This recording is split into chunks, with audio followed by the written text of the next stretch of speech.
Darcy Charwa has a chance right now. He scores! The senior wins it. Darcy Charwa beats Robert Schultz, and ASU makes it 29 in a row over their rivals.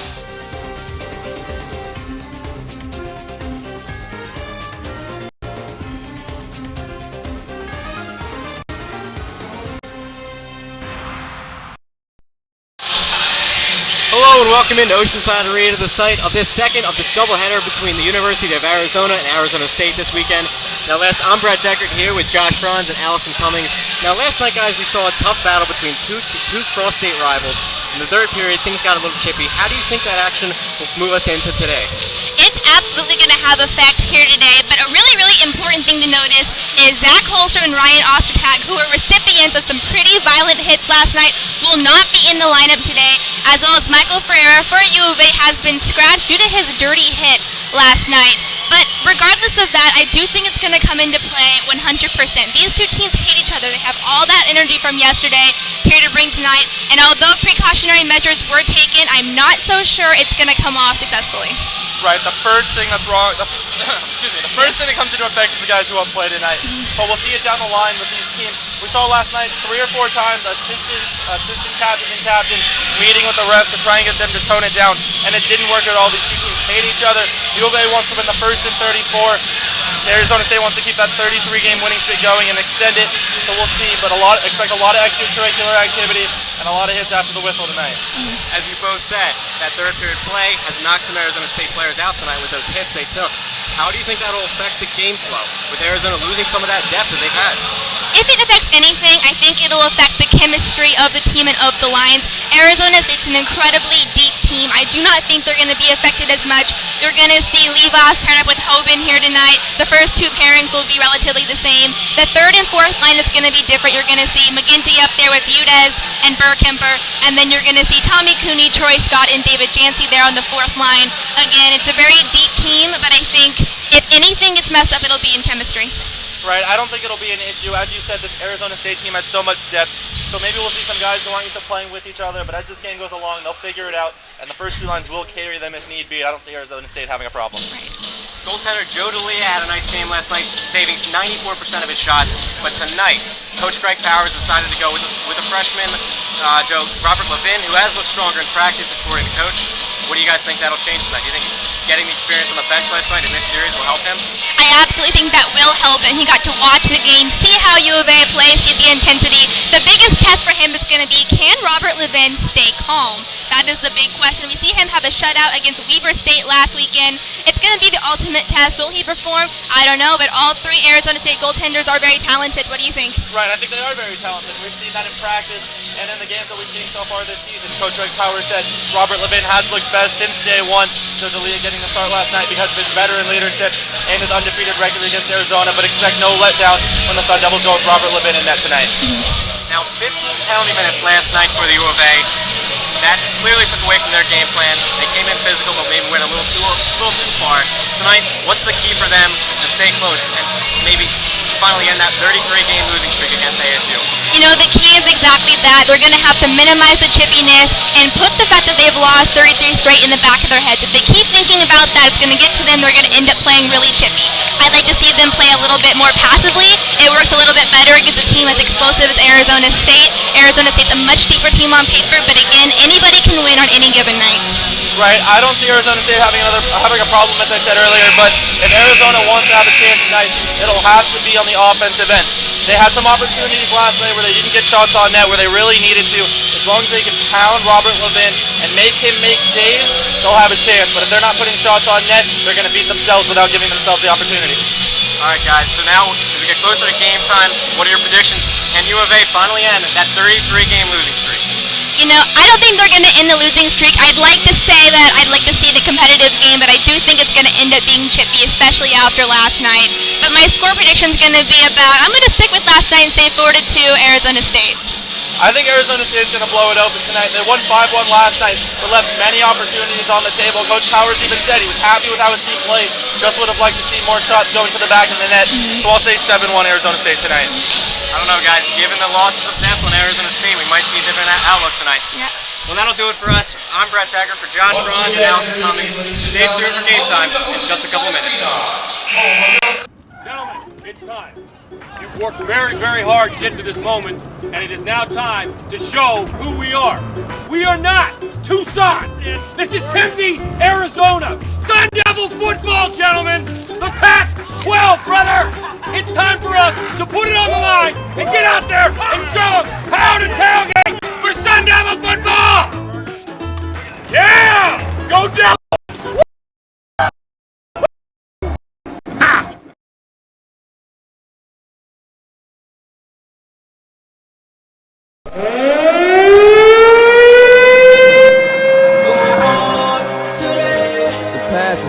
You know? It's a new day, bro. My day. You gotta do it now. Hey, hey, hey. Gotta stay on my grind, 'cause it's my time. My time, my time. If you with me, let me hear you say. If you with me, let me hear you say. His zone, not the way the Sun Devils want to go. His shot, he scores! Colin Heckel, power play goal, and who else? The captain. 3 seconds almost here. Colin Heckel is going to get a shorthanded chance of his own. Captain Canada steps in, he scores! Colin Heckel with another shorthanded goal this season. Colin Heckel bursts into the zone, cuts away, center, scores! Colin Heckel-esque. Ball turnover, Delinsky has some room, he scores! Delinsky going top shelf. I'ma put it on the line, 'cause it's my time. Gotta stay on my grind, 'cause it's my time. My time, my time, my time. If you with me, let me hear you say. If you with me, let me hear you say. It's my time. Young launch when he scores. Jordan Young just like that. The cannon. Pass, McAuliffe had the rush. Now gives it back to Delinsky. McAuliffe, the shot, he scores! Danny McAuliffe.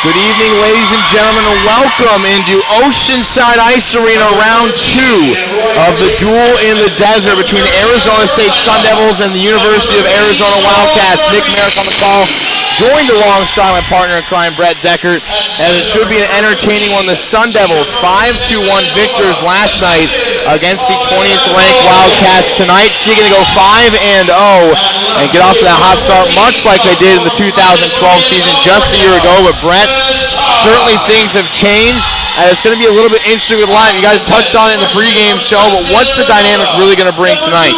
Well, we're going to see in this first period. Depth was huge for the Arizona State Sun Devils yesterday. That's what Coach Powers insisted on this whole week. Those third and fourth lines are lines that teams in this league struggle to match up against, especially that fourth line, that scoring line of Holmstrom, Udez, and Bergkemper. Taking out Holmstrom, losing some key players in those lines, having to mix them up, you lose some chemistry, and it gives U of A the opportunity to have stronger matchups, because that's the first two lines, that's where they can keep up. Well, we mentioned the depth last night in the broadcast, so I guess we'll find out whether or not that depth really will matter. We'll get more on the line breakdowns a little bit more when we come back from our break, but for now we're going to take a quick pause for our national anthem, then come back to center ice for the opening puck drop.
The crowd is set. The stage is here as the Wildcats looking for their third victory of the season. The goaltending matchup in net tonight. It's going to be Dylan Honacki, take number 2 against the Sun Devils. Played fantastic last night as he was peppered with nearly 50 shots on net, giving up just 5 goals. Instead of Joe D'Elia in net, the senior, they're going to go with freshman Robert Levin, who's fresh off a shutout in his last start. But going back to the offense that I was mentioning between you, Brett, on that fourth line, it's projected right now to be Troy Scott and Dave Jancy, 2 seniors leading the charge, along with freshman Tommy Cooney. So we'll see how that's going to shape things out.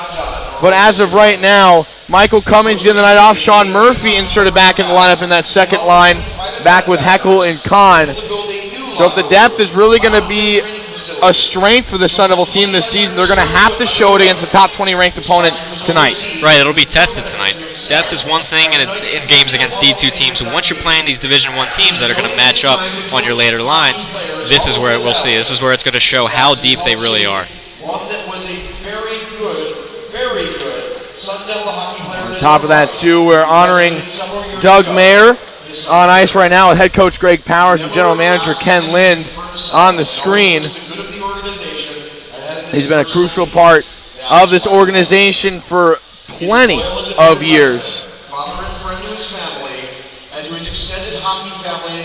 As just getting recognized in front of pretty much the most, one of the coolest crowds you'll see in Oceanside between these two rivals.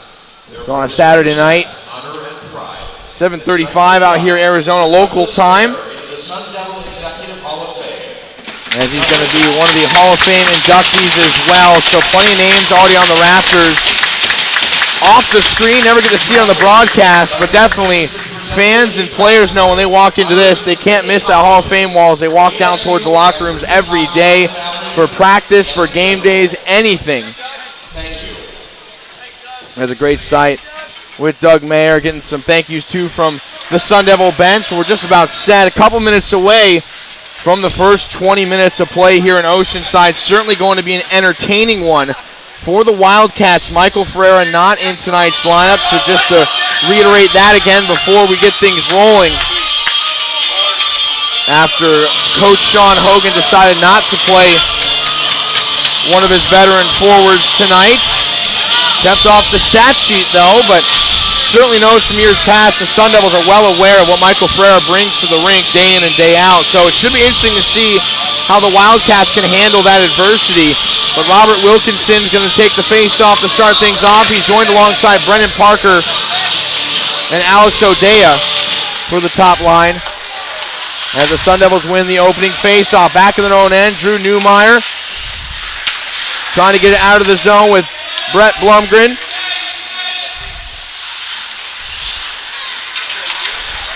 Sun Devils hoping to get an early start like they did last night. They got 2 goals back in that first period. Sean Murphy out there as well, giving chase in that last drive. As Newmeyer will dump that into the near side corner. Picked up first by Matthew Raiola. Raiola exchange a pass with his teammate Brian Drasner behind the net of Honacki. This one out to the neutral zone. It's going to be Wildcat possession. As Brennan Parker throws one on net. That one blocked down by Levin. Partial screen from Jordan Young. Good opportunity there from the Wildcat forward. As now it's brought in by Alex Temby. Couldn't corral it. Heckel with a hit from behind. That one could be a penalty, and I believe it is, as they're going to call him for an interference. The captain, less than a minute into the period, going to the sin bin. 2 minutes on an interference call, and also a crucial penalty killer for the Sun Devil team. Certainly not the start you want. Play go back and forth, and Heckel just gets caught up. Cross-check someone from behind. Putting the team down a man early. Not the start you want against this U of A team. You do not want to let a team coming in there as the underdogs get an early chance, maybe an early goal that can completely change the complexion of this first period. He got a little bit excited on that one, trying to go hard for the puck, wanting to keep that aggressive style in play. Now turns to a power play chance. Raiola's shot, rebound was there. Held on by Levin. Good opportunity there. 2 forwards in front of the net right now as you see Levin going to be rattled early. D'Elia didn't see a shot through the first 11 minutes of last night's game. The Wildcat power play certainly jumps out very early as their aggressive style. Merms on the draw, wins it back to the defenseman. Raiola gives a pass over. Quick wrist shot, kicked aside. Nobody was home though. It was Ivans Anderson. If he would have been sitting there on top of the crease, Would have been an easy tip-in goal back to the blue line, but just out. Fortunate Sun Devil bounce as Burkemper gives it chase all the way back. So two freshmen, Burkemper and Udez, the forwards on the PK right now for the Sun Devils. Newmeyer and Blumgren back. So three freshmen and a sophomore on this inexperienced PK line. Levin with a diving effort. That one in front for Ansel Ivins-Anderson, the captain, making his name known in the first minute of this power play. 1:15 to go as they get a quick change as Robert Wilkinson hops out into the ice along with a couple others as here comes Kyle Ambrosi.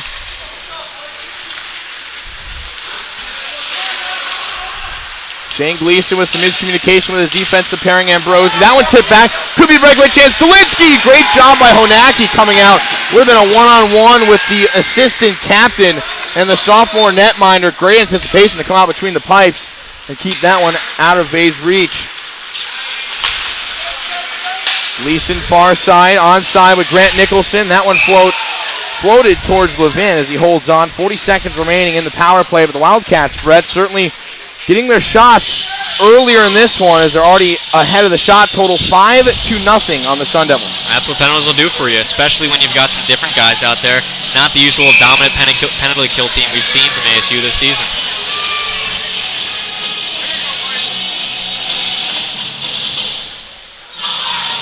Merms gets tossed from the face-off. Dolinsky is going to be joined alongside forward Troy Scott. So now they go to experience on the PK as Jordan Young fans in a shot. Good stick lift from behind. Back out to the blue line. That one's Drasner. Sets up Raiola. Backhander off the backboards. Nearly a chance as Temby now runs his man to the boards.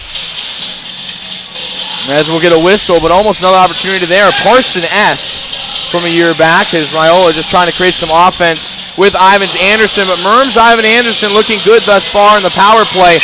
No power play goals for this Wildcat team thus far against Arizona State. However, certainly hungry for one now in the final 25 seconds before Heckel's penalty expires. That one ricochets off the backboards. Taken at the face-off circle. Shot from the side. Kicked up into the air and into the netting.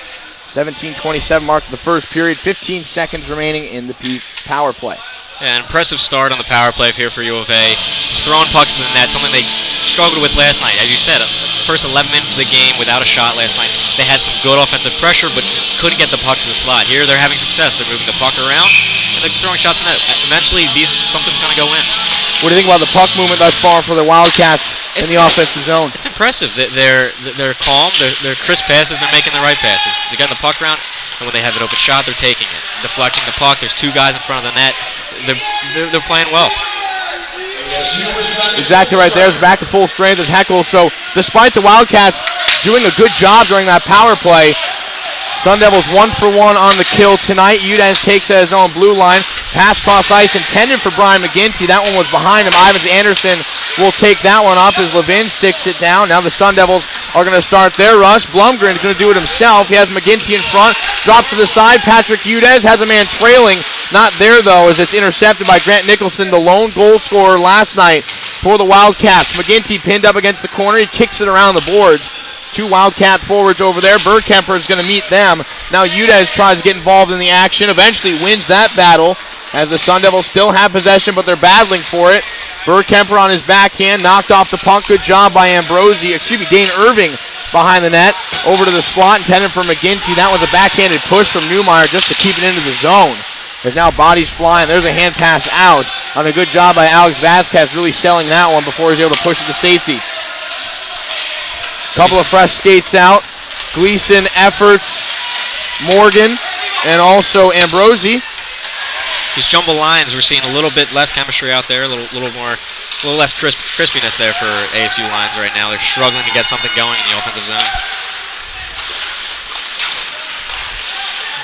Caught in the middle of a line change like you mentioned too. Udez with a pass to Dolinsky as he gets sandwiched between two players. That was Efforts and Ambrosi as Dolinsky falls down to the ice. And that's now a couple neutral zone turnovers as we've seen. You can't be turning the puck over in the middle of the ice if you want to get in the offensive zone.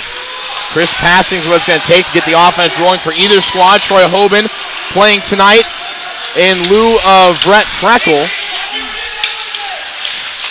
There's number 5 on his back, another Sun Devil recruit coming in as a freshman. Danny McAuliffe has it back in his own end, trying for the home run pass with Dolinsky, but 3 Wildcats are in the way of that one. Not even sure why he attempted that pass. Goes back to neutral zone. There's a turnover you mentioned, Brett, but fortunate the Sun Devils got it back. McAuliffe will regroup towards center ice. Now Liam Norris has some space in front. Drops one back to Linsky. A desperation shot, nowhere close to the cage. That goes back out for Alex Temby and Jordan Young. Arizona doing a great job stacking the neutral zone, putting 3 on the blue line. Hardly letting ASU get out of the zone. Delinsky was trying to make a move there. Norris gets it back. Delinsky's one-timer gobbled up. Good look. Honacki in a great position, though, for that shot. And Delinsky just missed the corner. So that's going to be the first official shot for the Sun Devils of this game. It took over 5 minutes to get it in. I don't even think it took them 5 minutes to get a goal so far in any season, any of these games so far. So 5 minutes on a shot, not something we're used to seeing. Yeah, last night the first goal came at the 13:39 mark, so basically right around that 5-minute mark. As right now, Sun Devils offense struggling against a much improved Wildcat team within a 24-hour span. Good job of Sean Hogan of regrouping his team and getting them more focused. David Risk, obviously, with that 5-minute penalty and a 10-minute game misconduct last night, certainly confused them and gave the Sun Devils some inspiration as Jordan Young can't take the pass in properly as he's going to be offsides with Troy Scott. He was a bit ahead of the action there. 14:09 to go in the first. Well, we're seeing a more composed effort from the U of A. They lost for Ferreira. A key for them is their enforcer, but we see a totally different mindset. This isn't as physical of a game. They're playing back. They're playing smart defense. Clearly, they're in it to win it tonight. They're not trying to play chippy. Face-off won by Heckles. Defense pushing it around the boards, giving Heckel a chase with Kyle Ambrosi. Heckel does win it, now being harassed by 2 Wildcats, trying to do it himself. Drops it off to his teammate. Now back out to the blue line. Jordan Young tries a pass off the backboards. Doesn't work, though, as Gleason picks it up on the side of the net. As now the red and blue trying to get it out of the zone, and that's exactly what they're going to do. Ambrosi gets it off to Andrew Merms. Ivans Anderson right back as a give-and-go pattern broken up. Good defense right there from Jordan Young, the sophomore assistant captain, picked up by Fez Khan as he's pushed into the glass. Right there to meet him is Eric Waters. Sun Devils have to go far side to try to get it out of their defensive end. Arizona State struggling. There's a turnover. A chance for Ivans Anderson, deflected off the stick of Jordan Young into the near side corner. Fez Khan there. 3 Sun Devils trying to jar the puck loose, eventually do so. Colin Heckel there. Arizona State cannot clear it out of their zone. A relentless attack from the Wildcats as that one hits a chest in front. I believe that was Temby. And there's the U of A chance. Took them a while to get started as good as their team is playing. Heckel, what a move! That one just wide of the net. Almost shutting up this Wildcat crowd in a matter of seconds. Instead, Burkemper there as he pushes one towards center and jumped on by a Honacki. Couple of key blocks there from Jordan Young and Alex Temby, playing good stay-at-home defense in front of the net. But U of A relentless on the forecheck, not letting ASU just carry the puck out of their own defensive zone. Zachary Morgan coming in off the bench, the 5th skater out for U of A. McGinty wins the draw against Irving.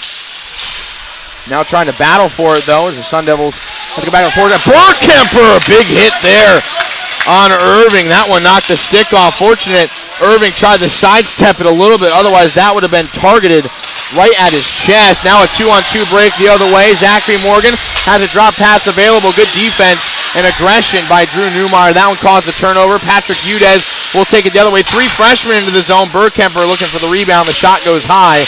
And now deflected off the stick of Honacki up into the rafters for a whistle. Sun Devils got a little bit of offense going there on a good momentum change. Going physical was Chris Burkemper, standing 6'2" on the ice. And maybe that's something Arizona State should focus on here, getting U of A to play their physical game, get in their heads. Don't lose your game. You're a smaller team, faster team, but get some grit in there and maybe get in U of A's heads. Maybe get them back to how they're used to playing. Well, I think you're picking right into head coach Greg Powers' head.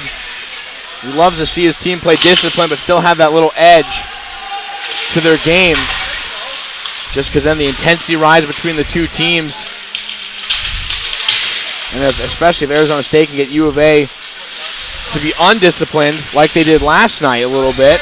to get him down a man and get that daunting power play Exactly, out and that's when the power play was able to capitalize. Sun Devils have to go back, almost a slashing call. Sun Devils want to call, not going to get it on Liam Norris. That one came up towards his wrist, but good no call there. Looked like could have been brutal. Brendan Park comes in the zone, definitely offsides, as the forward Alex O'Day on the opposite side now trying to argue his way against that one, but he's not going to have a chance. Definitely a good 2 feet in front of the blue line. U of A head coach Sean Hogan has to be pleased with the first 10 minutes of this game, though. His team showed a completely different effort than what they've seen last night. They're composed, they're playing smart offensively. So far, they played better than Arizona State. They're really taking it to them. Opening 8 minutes of play, definitely slanted towards the Wildcats. The team from Tucson has to be pleased with that, but not until they get the score, a goal on the scoreboard. As Norris knocked off by Shane Gleason, he's going to dump it in. Troy Hoban goes back with Jared Levos for possession. Hoban corrals it and holds on to it. That one goes just over the stick of McAuliffe. And back for U of A's possession. Delinsky applying some pressure. Wildcats sticking to their top 2 lines mainly in this game thus far. Merms comes in against the sideboards, drops one back. Nobody was there, so Cooney, thank you very much. He'll take that one. He turns it over. Fortunate to get it right back was the Sun Devil defense. Jared Levos, as McCall tries to play a hit, but a couple of errant passes from both squads that time. Cooney drops a pass off. Sun Devils have their 4th line out on the ice right now. Quick wrist shot from Temby. That one missing the net wide. He got his first ACHA goal last night against the Wildcats. 1 of 5 goals for the Sun Devils. All 5 were scored by someone different. Udez, Heckel, Young, Holstrom, and Temby were the 5 last night. I mentioned earlier Grant Nicholson, the lone scorer for the Wildcats. Troy Scott trying to muscle his way back to possession. Here comes Dave Jancy, the senior, with a good cut, head-up pass over to Tom Cooney. As they'll push it deep into the corner. Loyola meets Jancy, who kicks it over to Troy Scott. Trying to cycle the puck around. Jordan Young wants it at the blue line. No passing lane to get it to him, though. Now Jancy's looking to get it back to Temby. There's the feed to get it to him. That one flips up. It goes off the body and into the air, so it's tipped. So it'll be an offensive zone faceoff for the Sun Devils halfway through this period. As you said, Nick, we're seeing a lot of U of A's first 2 lines, which is big coming to this game, especially with the lack of depth we're going to see with ASU. Their matchups are important. Getting those first 2 lines out there against ASU's 3rd and 4th lines, who are less experienced, less talented than they're used to seeing, that's where they're going to try and jump on the board, take advantage of the mismatches. Well, U of A has 9 skaters who have scored in the first 3 games thus far. The Sun Devils, a lot more than that. On top of that, Sun Devils have already 3 players with at least 3 goals. No Wildcat has more than 2. As Heckel dumps this into the near side, wraps all the way around for Sean Murphy. Plays the body to try to win possession over. It's going to work as of right now. Heckel one-timer. That one missed wide. Goes back towards Jordan Young, able to hold it in, who sidesteps his man. Now on the backhand of Murphy, looking to create some space. Fez Khan fans on one as he's knocked down after an awkward position.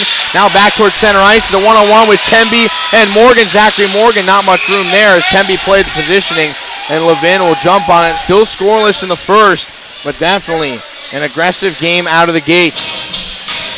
Arizona State certainly seeming to pull their composure up a little bit more here. Last couple of minutes of controlled play in the offensive zone. This is key. You're going to win these. You're going to want to win these defensive faceoffs early in this game. Don't let any mistakes up early. McGinty won the draw, but taken first by U of A. Ambrosi, opposite side. Him and Merms over there. Merms is now met by Newmeyer.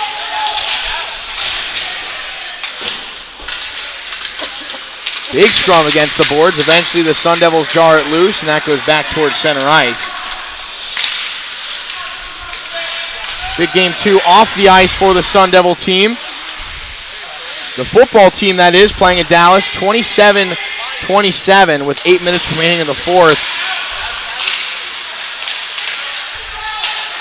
So from a duel in the desert to the Shamrock Series, both athletic teams with a big weekend in store for them. Bergkemper has it at center ice, now crossing the blue line. McGinty can't corral it in, but the Wildcats try to take it the other way. They're going to touch center ice to get a line change. as Wilkinson, Parker, O'Dea, Raiola, and Drasner step out on the ice. McGinty pass to him a little behind as Bergkemper too far ahead of the play for an offsides whistle.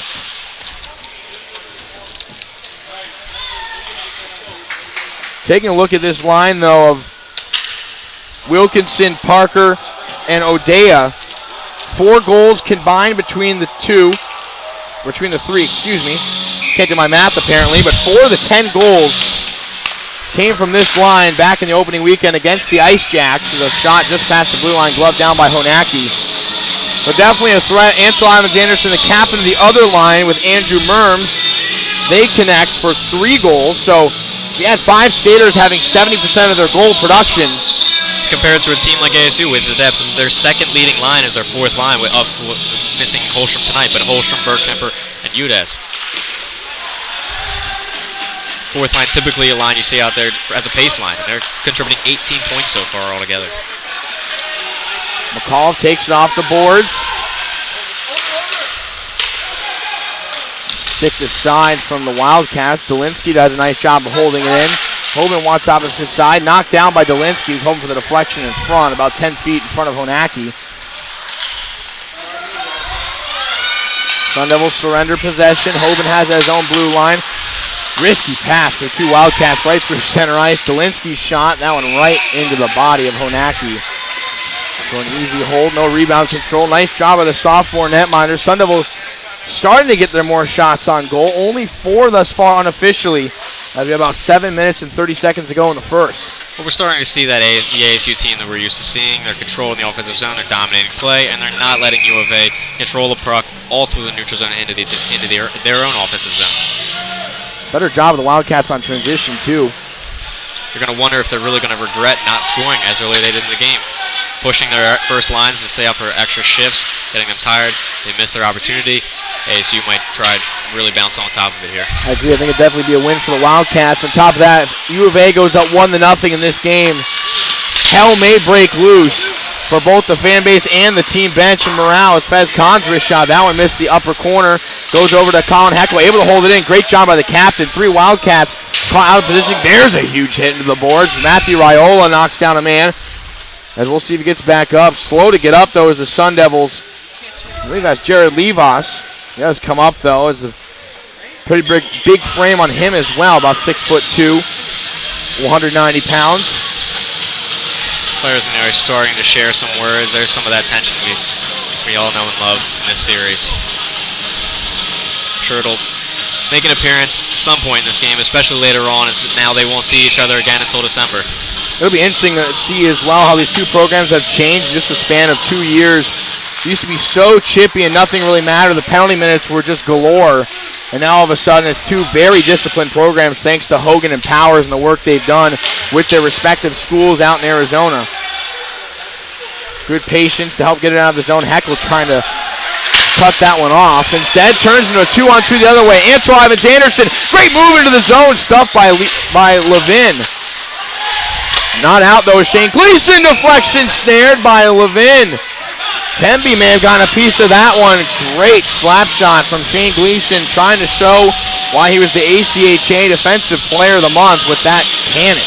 Big save from Levin. He's been tested today. A lot of deflections, a lot of screens. He's stood tall, quick with the glove. He's moving his pads.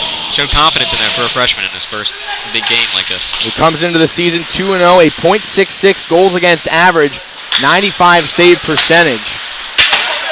So you can think it can only get worse from there. Those stats are phenomenal, even though they are through just for his first 2 games as a Sun Devil. Did get that shutout last weekend at Weber State. 10-0 score. Icing waved off. Wasn't enough muster behind that puck to get across the second red line.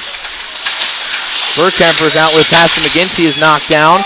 Goes back in the U of A's offensive zone. Blumgren will have it as he skates around in a circle. Udes now trying to find some room to move.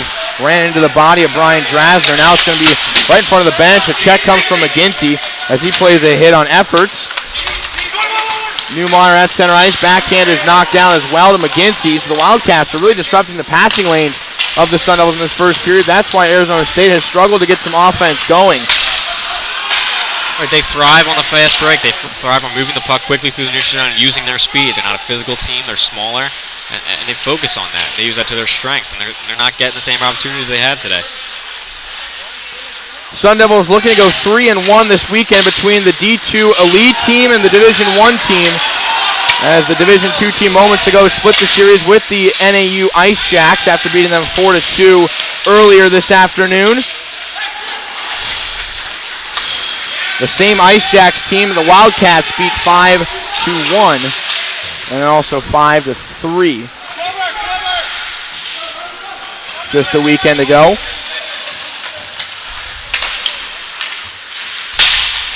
Five-minute mark passed. Wildcats have some space. Jancy tries to take a hit. Good job positioning the body by Brennan Parker as Jancy's hit fails. Back towards Gleason. Going through nobody. Never touched the skate or a stick, so there's the icing as Hoban was back there to meet the puck. A little more physical nature returning to the game. Period goes on. Players are frustrated. 0-0 matchup. Both teams starting to play a little better, but it's pretty even so far. Yeah. ASU has bounced back a little bit offensively, but once again, U of A sticking in the neutral zone. They're playing tremendous neutral zone deep on the forecheck, putting three along the blue line, stacking the blue line, making it difficult for ASU to come through with their speed, with their passing, and taking in on odd man rushes. You could easily argue right now that maybe not even, maybe more slanted towards the Wildcats. Liam Norris has now thrown in front. McAuliffe almost got a piece that I believe the skate of Honaki might have hit the post. Yeah, late goal here would be big for either team, taking away the momentum. You want to go into the dressing room with the lead. Highly deflating, whatever team suffers that loss, especially for U of A. They're coming in, they're playing a strong first period, they've got their chances, and if they come away here with a deficit, it's surely not going to make Coach Sean Hogan happy. Well, the unofficial stat coming second is Levas. What a shot from him from the blue line, but remember that power play shot total for U of A, they had 4. The Sun Devils unofficially have 4 shots on goal with 4 minutes to go. So that Wildcat power play taking advantage of their shot opportunities. Out shooting the Sun Devils in a 2-minute span. Delinsky on the near side boards, has McAuliffe trailing. That one's going to wrap all the way around the boards. Temby not there, barely keeps it in. Now it pushes past his skate and back towards the Sun Devil blue line. 50-plus shots for ASU through each of their first 4 games. Tonight, as you said, only 4 so far. They got to focus on getting the puck to the net more, but that gives credit to U of A's strong defense right now. They're closing down the lanes. They're not giving ASU the same chances they're used to. That one's held on the rebound from Honaki. The shot from Danny McAuliffe. Excellent point, too. You know Coach Power's going to be not pleased with the performance, only getting 4 shots. Well, now maybe 5. Key, too, is Honaki trailing almost every rebound he sees. He's not giving ASU second chances. Big on the rush. You got players attacking the net, and they got nothing to shoot for. Stay tuned for the Walter Cronkite Sports Network Intermission Report 2. In about 3:30 minutes time. Backhanded out of the zone by Robert Wilkinson. A Vancouver native, but too far for an icing. As you mentioned, the intermission report, I'll be posting that alongside Josh Franz and Allison Cummings. Mostly going to focus on what we've seen so far. A much more balanced attack from U of A. And as I mentioned, I've had a feeling that this might be a closer contest. We might see a losing streak end. So I'll see what they have to think. Sun Devils definitely do not want to surrender that. No player on this team has lost to the University of Arizona. There's a backhanded no-look pass by Sean Murphy. His line mate Colin Heckel wasn't there. He was hoping he would. More of a desperation. 3-minute mark just passed. Murphy into the zone with Heckel trying to get it back. The Wildcat defense pushes it back to the near side. Murphy knocks it down. Nice job. Has room in the slot. That one right to the chest of Onaki. Holds on to the rebounds too much. Much better job tonight than just 24 hours ago. That time not going to cough it up and allow a second chance for the Sun Devils. Right. Could have capitalized off that turnover, but once again, shot off the rush. But it seems like every shot from ASU is coming at it. Just go right into the breadbasket. U of A is doing a good job of keeping them out front of the net, not giving them the slot, making the shots difficult. U of A takes possession off the face-off. Stickland from behind. ASU gets it back. Temby's wrist shot right in the glove hand of Honaki. Stays low, and it's going to pay off that time. A better vision through that lane of staying low as Temby has been trying to find his offense in the last couple of games. Got that power play goal last night from the point. Trying again right there.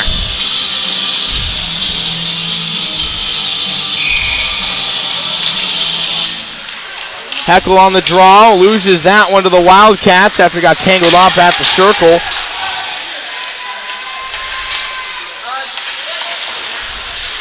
The shot of Fez Khan as he explodes out of his own end. An impressive forecheck once again from U of A. Well, forecheck creates turnover. They're actually so aggressive. Two of them collided against each other. It was Merms and Vasquez. Now you wonder, this might just be catching ASU off guard. They're not used to seeing this kind of attack so far this season. And this is where playing two D2 teams in a row to start the year off could affect your team. You're not up to it once you finally get that full effort against an opponent. Big hit again from Bergkemper, another opponent losing the stick, as he's been trying to line up hits and get the physicality back to ignite some Sun Devil offense. Brian McGinty, leveled at the face-off circle. We're going to have a penalty, though, against the Wildcats on a retaliation on Bergkemper off the screen. Brian McGinty absolutely ice cream sandwiched between those two Wildcats. I don't know who took more of the brunt of the force, McGinty or the U of A player. Both sending both to the ground. Wow. Whew. Either way, it's going to hurt for somebody. Hurt me a little bit. I'm shaking. Well, it looks like Shane Gleason's going to the box. Not what U of A would have hoped. It's a 2-minute slashing call. So this will expire for about 20 seconds or so into the next period. Sun Devils have a chance to get some offense going. Batted out of the zone. Newmeyer was right there at center to hold on, though. So Gleason and Heckel with the two penalties of this first period. Two of the leaders of their teams. Skated in by McAuliffe, has on his backhand, trying to push over to his forward, Fez Khan. That one took a Wildcat bounce over the blue line. As a couple of fresh legs to come out now for U of A. It's Merms and Ivans Anderson. Now hopping out, also Will Poynton. A big kill for both teams. U of A is going to want to kill this. Don't want to go into the dressing room with a late goal against you, but ASU, you want to get out of here. You want to deflate U of A early. This is your strong suit. Your power play is the best in the country. You want to take advantage of it. Temby takes the hit. McAuliffe whiffed on a pass to try to get back out to the blue line. Newmeyer, nice job of gloving it down. 40 seconds to go in the opening period.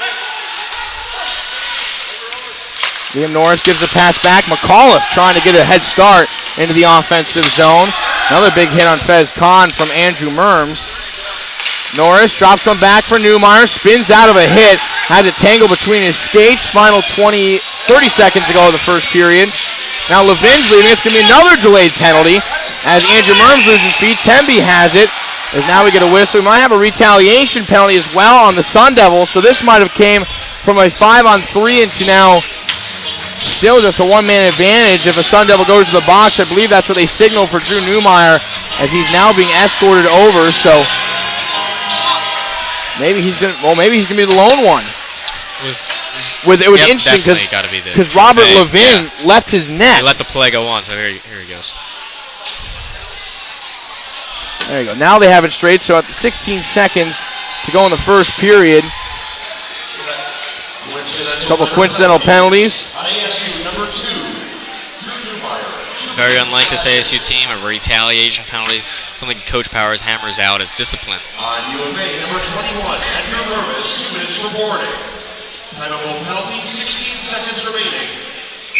So boarding for Merms, slash for Newmeyer. They'll cancel either way. Sun Devils had an opportunity, though. Now two bodies fall in the corner. Final 10. Back out to Young. Maybe one more chance for the Sun Devils. McGinty loses his edge.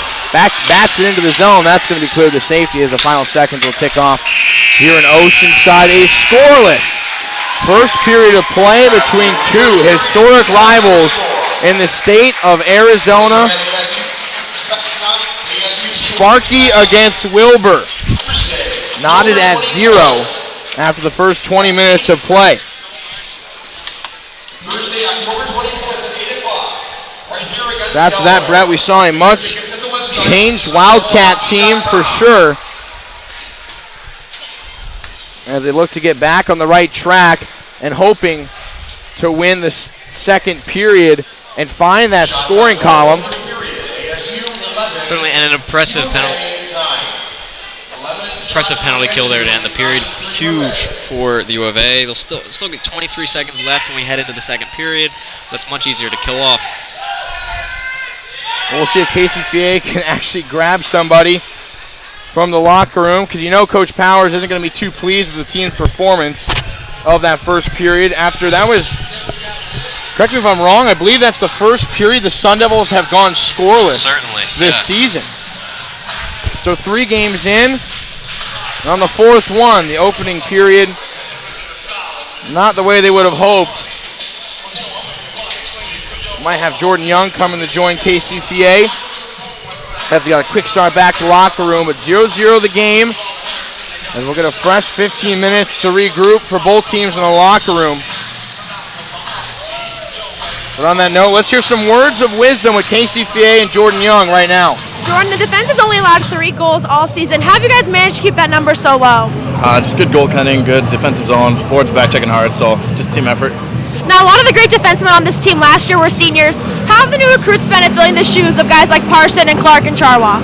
Real good. I mean, these guys are super good coming in, and they know that they're just the energy guys, and they're coming up and stepping in. They're just a big part of the team as anybody else was leaving, so they know what to do. What's it going to keep this shutout going against U of A tonight? Same, just back pressure hard, keep doing the right job, keep clearing the net for the 11, and just keep making good saves, and we'll be all right. Thanks, Jordan. Back to you guys. We heard it there, just trying to get some more help from Robert Levin and help him out to keep this winning streak alive for the Sun Devils and U of A. But Brett, we've been talking about U of A. Keep going on them. They had a great first period, but one thing they need to do is get over that hump. What's it going to take to finally possibly either take the lead or find some offense against the Sun Devil defense? Well, they put a lot of shots on net, and they've hit a lot of deflections. They've got men in front of the net. Keep doing that. They've got a lot of pressure. Eventually, it's going to go in. They're doing all the right things in the offensive zone. They're passing the puck well. They've got all the pressure they need. Eventually, one will slip. And once they get that first goal, that's all it takes. And you've got the momentum. You get ASU down on their own feet. You get a second. Things pile up. They're playing the right way they should. Just they've got to stick with it. Don't give ASU that first goal. We've seen that in years past as well, both in Tucson and right here in Tempe. The Sun Devils will have about 20 seconds on the power play when we come back for the second period. But for right now, we're going to take a quick intermission break. For Brett Deckard, I'm Nick Merrick. Stay tuned for our WCSN intermission report right after this commercial break. Hi, my name is Jasmine Roth, and I'm a senior defender from West California on the women's soccer team.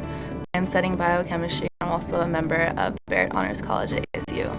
Education gives you power and knowledge, and with that you can improve the world and stuff. So that's always been important to me. Being a part of Barrett Honors College, people think you're nerds and crazy, but that's the fun in it. It creates a small sense of community in this large university, and you also have very dedicated professors who want to teach you these critical thinking skills. I have a presidential academic scholarship, so it's one of the top academic scholarships that you can have here at ASU. The scholarship means to me is that somebody actually believes in you and they want you to improve the world. They're giving their money to you to actually get your education to improve the world and come up with solutions for the world's problems. These past 2 summers, I've had an internship at TGen, which is a research institute in downtown Phoenix. Out of 500 applicants, I was actually chosen twice for 2 summers to be part of the 45 Helios Scholars. Once I graduate, I know I want to go into eye health. I'm really passionate about eyes because I have had tons of eye problems. I've had to wear sports goggles my sophomore year playing soccer here, so that's really inspired me to want to go on and help people with their vision.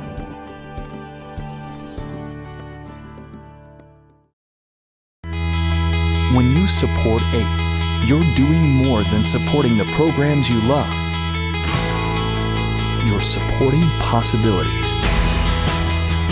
You're making sure there's a place for independent voices, ideas, and perspectives. You're opening children's minds, helping them discover who they are and what they can be. You're giving everyone the chance to find inspiration from the arts. and you're opening doors to the wonders of the world. To discover more, experience more, be more. Support possibilities. Support Arizona PBS. Thank you. Become the voice for those who don't have one. Be the eyes for those who can't see. Listen to the story for those who can't hear. Explore the world so others can as well. Become a journalist. Start here. ASU's Walter Cronkite School of Journalism and Mass Communication. Your story begins here. My love for football, it comes from playing in the street as a kid growing up and just seeing how football, always kept me from going to the bad side in life and doing all the bad things that my cousins did. I'm from a rough neighborhood in Long Beach, California, where Snoop Dogg, Warren G, Nate Dogg, all those guys talk about, 21st and Lewis, that's the actual street that I lived on and grew up on, and just seeing the things that went down on that street and in that neighborhood, the gang violence, the drugs, not knowing where I'm gonna lay my head at some nights, not knowing if food is gonna be for sure, or seeing how easily it could have been for me to slip through the cracks and just give it up and just say, man, I'm done with all this stuff. But at the time, it was just something that just told me, don't go down that path. Your life is set to be way better than what it was dealt. It is like a fairy tale just to be here, and I just appreciate it, and I never take a day for granted. I don't take a class for granted, a free book for granted. The way the Sun Devil family has looked out for me and have really cared about me, not just on the field but off the field, and it's something I never forget, and every time I put on that Sun Devil uniform, I put it on with great appreciation.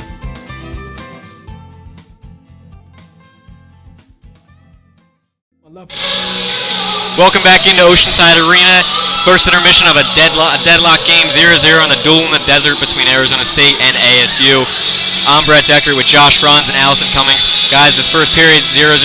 Arizona State unable to put a goal in the first time all season with a scoreless first period. Why? What's U of A doing right?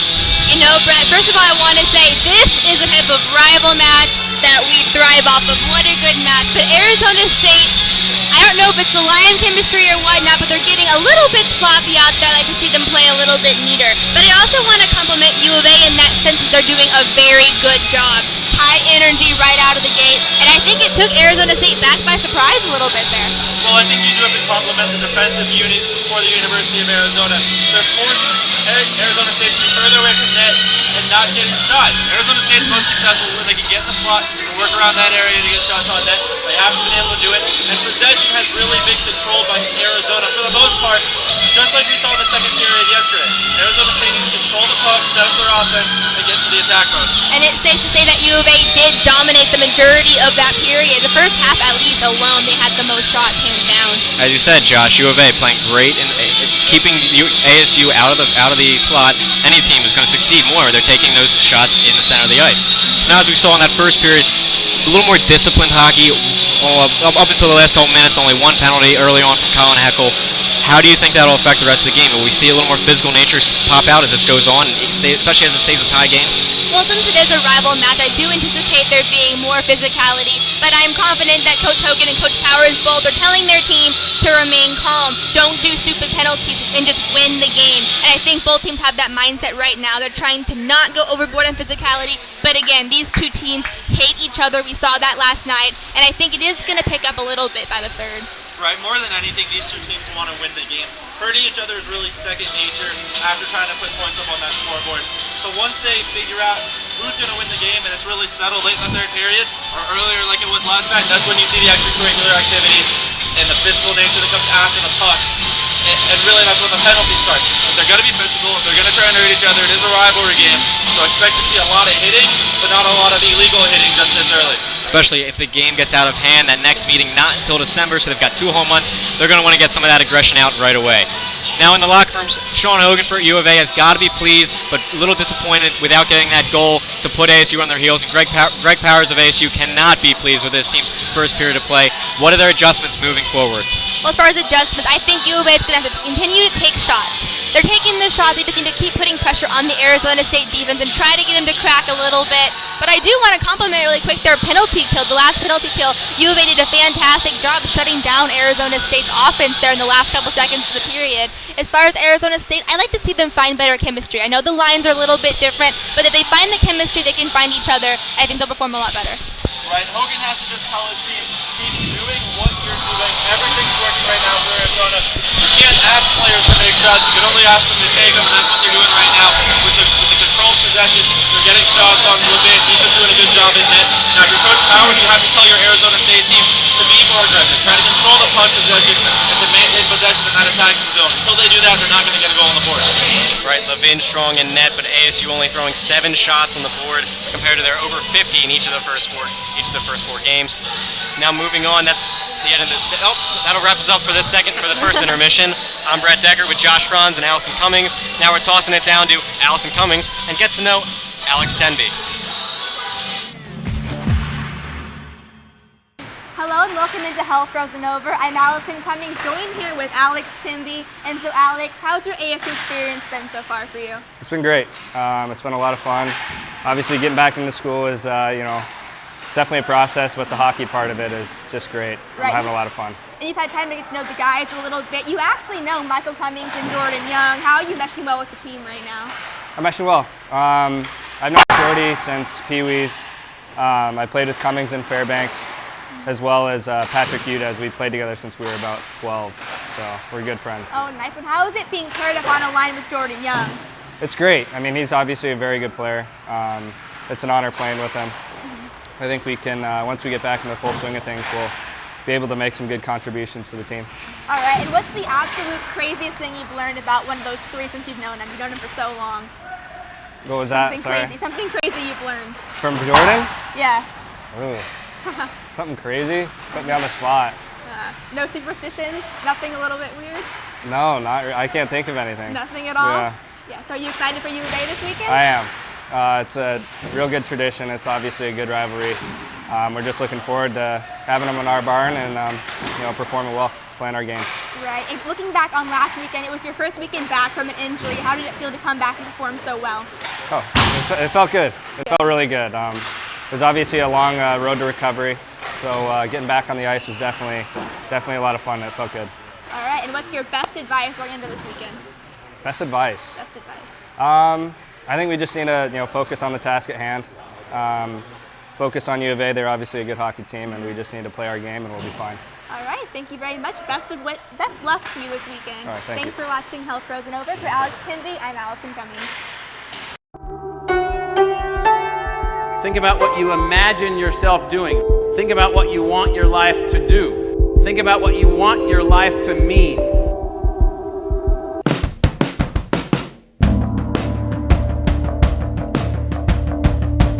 What we have constructed for you is an institution that is focused on enabling your dream. Pretty much anything I imagined being able to do at college, ASU has given me those opportunities and I've taken advantage of them. We have a medley of student, staff, and faculty. The size actually works to every student's benefit here because whatever you are, there's a place for you here. It's a nationally recognized college that has international connections. There's so many opportunities for every single student that comes here. We're not doing science or business or industry or math without an end goal in sight. We have an end goal in sight and we're working towards it. You're at the place where there's this intense energy focused on you. ASU is the place where you can come and dream about anything, focus on anything, and move your life forward. If you really want to go to America's fastest, highest energy institution, ASU is the place for you.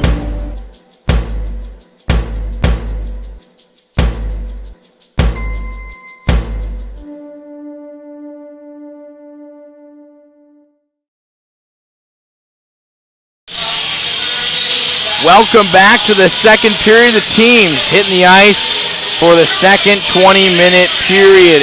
0-0 between the Wildcats and the Sun Devils. U of A number 20, ASU number 2 in the ACA change. Drew Newmeyer and Andrew Merms going back to the penalty box. Each is going to have about another minute 34 And then also the penalty to Shane Gleason. There's 23 seconds of a 5-on-4 power play for Arizona State. Certainly both teams looking to get the edge early. And these first 5 minutes are going to be big. As we would imagine, two totally different locker rooms in the period. U of A's got to be pleased. ASU's got to be a little upset. These first 5, they're going to prove themselves in this period and finally take over the game. Don't think I wanted to be in the Sun Devil locker room after that first 20 after U of A came out of the gates very strong. Fez Khan pokes it, trying to keep it in the offensive zone, and that one goes into his bench for a quick whistle. Sun Devil still have 10 seconds on the power play.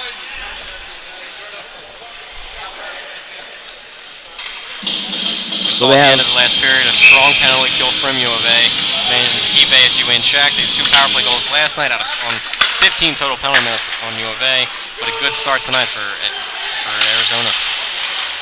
Heckle, Murphy, Khan, Temby, and Young, the 5 out there, back to the ice in full strength. Fez Khan trying to locate the puck. Now it's a breakaway chance. Shane Gleason one-on-one with Levin. He's up. Great move by Robert Levin of diving there. A desperation move. Could have been risky. Paid out that time. Good anticipation. And a great read by the freshman goaltender. Questionably offsides, too, as it looked like his last skate got picked up before the puck crossed the line. 2-on-1 back for Arizona State. The stick just getting a piece of it. U of A trying to buy a call on a high sticking. After they touch it, now they do. There's Sean Murphy poking it, so that's going to be a face-off outside of the zone. U of A fans getting loud that time. Shane Gleason, nobody saw him because right after he got out of the penalty box, he thought he was coming back to his bench. Instead, made it look like he was going off the ice for a line change, but then jolted right back towards center on a great feed out from one end to the other. Yeah, the junior defenseman already with 4 points on the year, a goal and 3 assists. Comes right out showing that speed. Nifty move, but Levin there with a stick just poked it away at the last second. Rebound was there for U of A. The Sun Devils first to it, though, as that one's going to cross the blue line. Run into by Liam Norris. A couple bodies collide. McAuliffe trying to get involved in the hit. Sidestepping one was Brett Blumgren. ASU pushes it into the zone. That one goes off the stick of Honacki. A hit by McAuliffe. U of A back out. Blumgren intercepts. Nicholson has on his stick, drops it off tape to tape, but losing an edge was Jeffrey Wadhams. Gleason bats this one around the boards. Levin knocks it down with his paddle. Sun Devils struggling again here throughout the game to get it through the neutral zone. Their first passes from defense. Once again, here another turnover. They've got to focus. They've got to calm down, make that good first pass to start the rush. Well, that was a good pass for one. Stolinsky's shot snared by Honacki. A good slap shot there. They tried to go back near side. Once again, Honacki corralling the rebound, keeping it tight. You had a player rushing down the side, ready for the rebound on that shot. It was denied. Nothing, no chance there. Hold it there. Now you try and win your defensive zone faceoff. Merms' line out, so Ivans Anderson, Waters, Vasquez on the ice for U of A.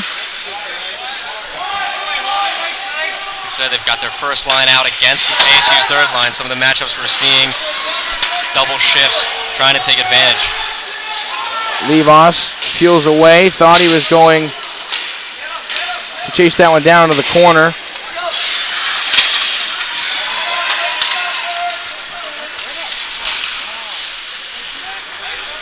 Levos now his own blue line, touch it off the stick of Patrick Udez. Nowhere to go in the neutral zone. Neither team winning the advantage.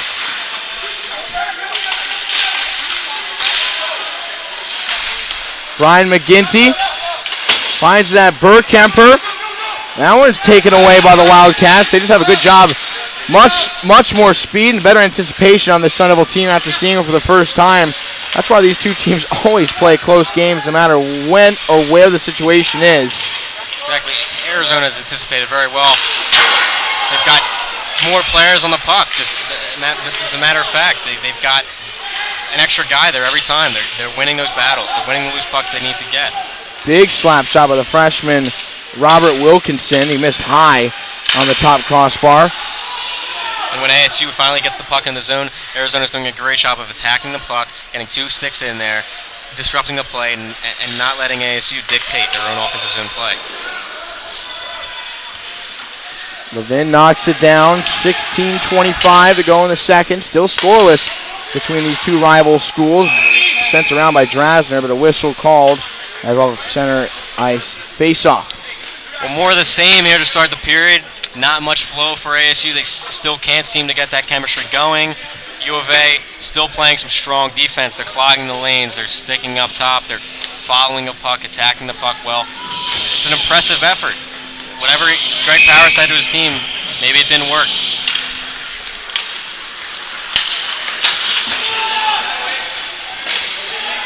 Sent around the boards. First met by Ambrosi, trying to get it out. Now the Wildcats do. Temby skating backwards to keep in front of Irving. Heckel will trade places with Temby. U of A doing a great job of not allowing ASU to get deep in the zone on that forecheck. Oh, very quick whistle on that one as well, as Honacki got a piece of it, but then gave up his own rebound trying to hold on to it. Puck was never corralled, never touched. Yikes. ACH, I understand what they're doing because they know what these ASU U of A series are like, but We saw it from over here, and he had the straight angle right there. gotta scratch your head a little bit sometimes. Obviously, I know they're going for player protection. They're trying to anticipate it. A little too whistle happy, though, a couple of times for both sides, though. Temby throws that one towards the net, off the inner skate of Shane Gleason. Temby sends it opposite corner. Heckel and Murphy putting pressure on. Once again, they're forcing shots from the point, not letting them get some. They're clogging the center lanes, not letting any clear shots get through. Outlet pass through the center. Sun Devils may have a 3-on-2 chance. They can get going quick enough. Fez Khan interrupted that one by Ansel Ivans-Anderson. Placed a hit right in front of his own bench. Gets off for a line change. Temby trying to shift it back towards Heckel. The two of them exchange a pair of passes. Some frustration building for ASU. You can see that they come to the bench. A lot of them shaking their heads. A little frustrated. They can't get there. This is new for them. They haven't scored a goal. They don't know what to do out there. How they're going to handle these type of situations. Levin lost sight of the puck. Jordan Young took it from his right side of his cage. Thought it was coming from the left. Nice job by Murphy, but offsides. As Chael Dolinsky a bit too ahead of that play. As we're seeing probably even stronger here for U of A to start the second period. In their defensive zone, key. As ASU brings the puck in, dumps it in, they're getting there first, and they're getting it out quickly. They're not hesitating with the puck. They're not allowing ASU to get their forecheck going. And it's hurting. They can't get anything through the neutral zone, and they can't set up in the offensive zone. This team is lost right now in offense because U of A is playing such strong defense. Loyola sends it opposite side of the rink. Dolinsky with a one-timer. That one got deflected and then batted down by Honacki over the head of Newmeyer. He'll retreat. This one could be nice and call, and there it is.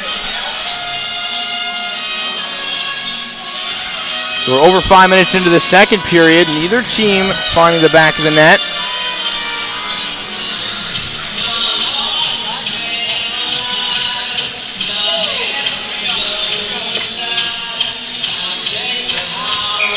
Wildcats certainly handling this crowd almost as if it was the Tucson Convention Center. There's the one bonus of having their fan base stay so loyal and come down for all the weekends in Tempe. They have a great following, filling up about half of the attendance tonight, or at least a good 30%. Really, and they've kept the ASU fans quiet so far. That's been the difference. I don't think I've heard a single ASU chant, but I've heard already a couple U of A ones coming from the right side. So right now, the way it works is U of A fans are stationed right in front of the Arizona State bench on the opposite side, obviously. U of A's got to love the silence. They're feeding off it. Here is a rival. You want to keep that away crowd quiet. Hops back to the faceoff for Dolinsky's shot. Another one fired on net. U of A fans cheering as Honacki holds on. His rebound control has been nothing short of sensational tonight. No second chances for the Sun Devils, even with bodies in front. And a great glove tonight. That's at least a good 5. Saves his snare with the glove, quick shots, and he's keeping them corralled. He had 2 other men in there moving in. It was a 3 on basically 1 off a turnover, and nobody was allowed to get a chance. Fun piece of stat is also a prodigy of goaltender coach Jeff Tecca. So maybe some mixed feelings for him in this game. Honacki, a D1 NCAA prospect before a couple injuries throughout his career. Skips out towards the face-off circle. Troy Scott lays a hit up high. Levos with it. As he goes back and retreats towards his own blue line. Hoban and Levos, two freshman defensive pairings. The two of them cause a turnover. Good chance for O'Dea as he's now trying to hold it and wait for his teammates to help him out. Now Brendan Parker looking backdoor. Never got the pass off. I think I got caught in the skate of Dave Jancy. Arizona State against that corner. Pulls it out. Troy Scott tries to knock it down. Here come the Sun Devils as they're going to try to get the puck loose. The forecheck relentless from U of A as they're really keeping it deep into the zone. Arizona State still can't get it out. Now Cooney has it on his stick. Over to Hoban far side. Has Jancy in front as the Sun Devils finally able to get it out. But the pass, Cooney was not expecting it. Goes right back to U of A's possession. U of A is really attacking this Hoban and Levos defensive pairing. There are a lot of mistakes coming from the pairing. They're not getting the puck out of the zone well. As we saw there, some great forecheck from U of A and sustained pressure. Scott cuts back. Good job. It loses edge now on this one. Could be a penalty. It looks like they're going to call it right there. That's not something you want to see, a knee-to-knee hit. It was unclear whether he stuck his leg out intentionally or if it was a clean hit, but that's rough. Definitely wasn't intentional by any means. That one was just Troy Scott trying to sidestep and avoid the check. That's going to be a tripping call for 2 minutes. Sun Devils have another chance in the power play.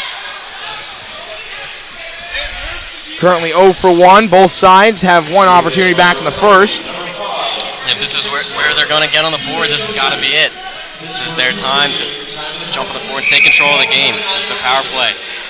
They're strongest part of their team. Hinsberg, the man in the box. Sun Devils bat it down. Nice job of Murphy holding it into the zone. Heckel beats out two men to keep possession. Trying to find the pass to McGinty. Delinsky gets it back out to Jordan Young. Has a shot. Doesn't take it. Gives it over to Murphy. Young right back at it. The man in front of him is the captain, Ivans Anderson. Delinsky gets a one more pass off. McGinty now trades place with him. Back to Young. One-timer for Murphy. Fires. Honacki holds on. Heckel hoping that puck squirted behind him, but not to his liking. U of A playing a simple box here. They're good, stay at home. They're cycling well, following the puck.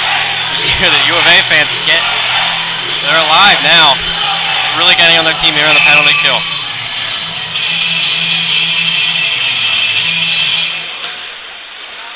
Still have a minute 30 seconds of a man advantage. Heckel on that far side being harassed from behind. It did its job. Shane Gleason and Heckel there.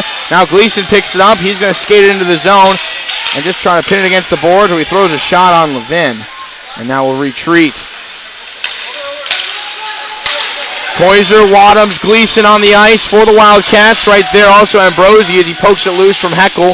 That's the 4 on the PK for U of A. Jordan Young gives it back to Delinsky, pushing it deep to the red line where Brian McGinty sits. Cross-ice feed, it was there. Gleason never picked up his man, but Murphy couldn't get it in a shooting spot as it hobbled over his stick. Back to Young. Still 45 seconds to go in the Hinsberg penalty. Back again over to Murphy. The two try to connect. Now a 2-on-1 break the other way.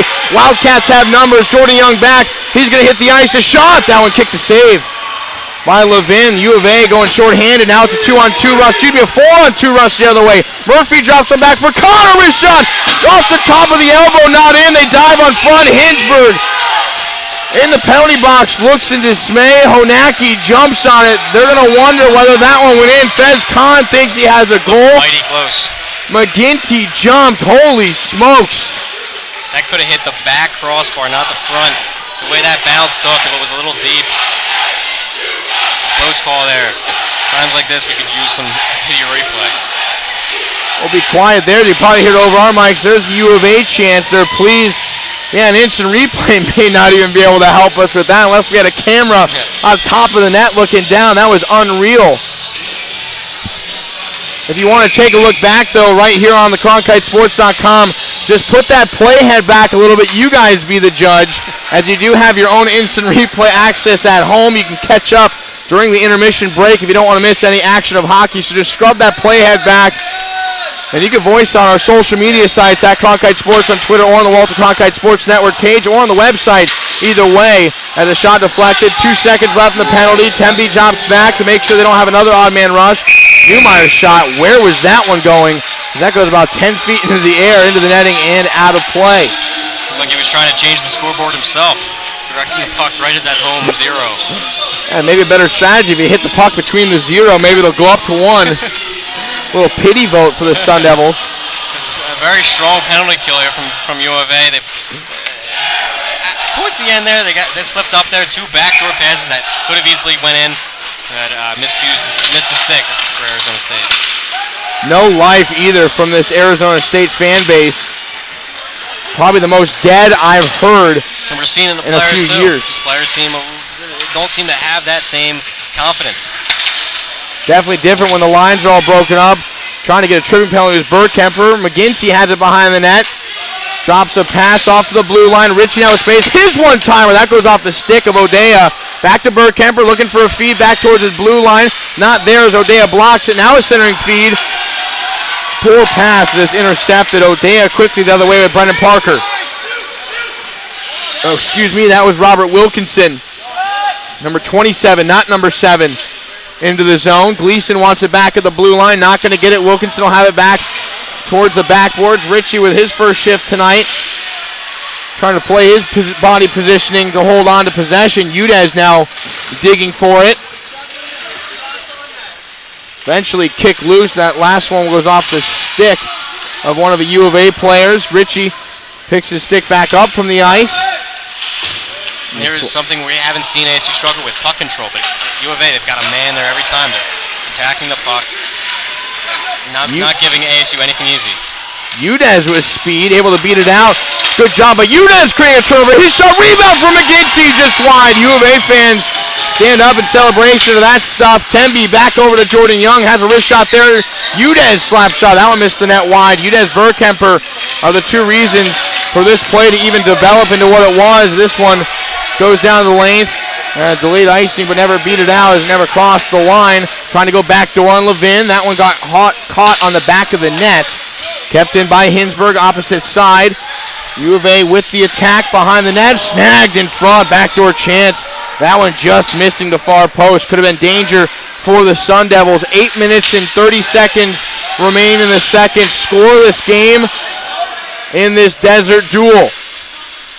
Cactus Cup on the line. This is not the first weekend of WCHL play. Deflection off the backhander of Sean Murphy. This one cycled back around. Fez Khan has it. U of A trying to circle it back out, but it's going to end up being an icing call if it makes it there, but I do not believe it will. 16 shots now for ASU. They're better at finding the puck in that, but Honaki, arguably the player of the game so far, stood tough, not letting those rebounds. We saw one right there, but came back with the second even stronger save. Murphy and Connor are going to finally try to get a rebound. Actually, they did right there, throwing off the shoulder. Young in a shooting spot. Got the deflection from Heckel. Almost got his own feed off the backboards. That one was a chance for Arizona State as Tembe collides with the U of A defenseman efforts. 3-on-1 chance for ASU. Murphy sidesteps man. Great move, a shot, kicks it, rebound, he scores! Liam Norris puts the cookie back in the jar. Sun Devils take a 1-0 lead, and there's the rebound. Honaki finally gave up. What a nifty move, and ASU capitalized off that beautiful pad save. Honaki was down, unable to get up in time for that Norris putback.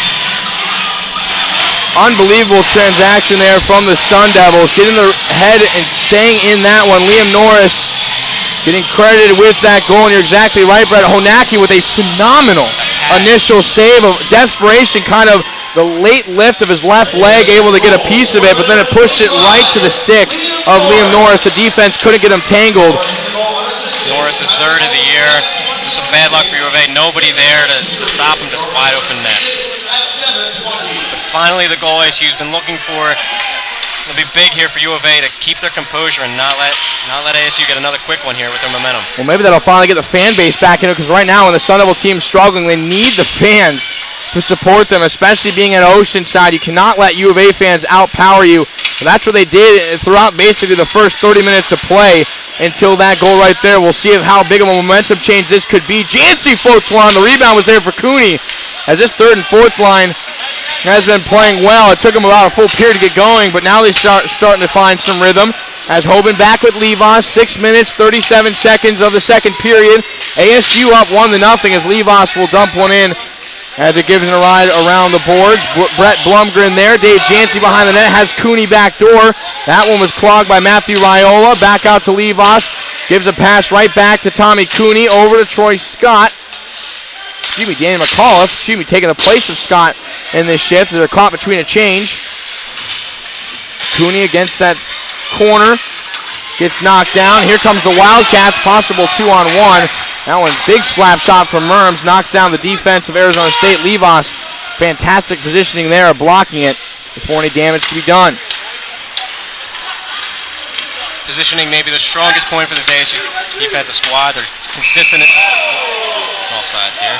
They're consistent. They're in the right place at the right time.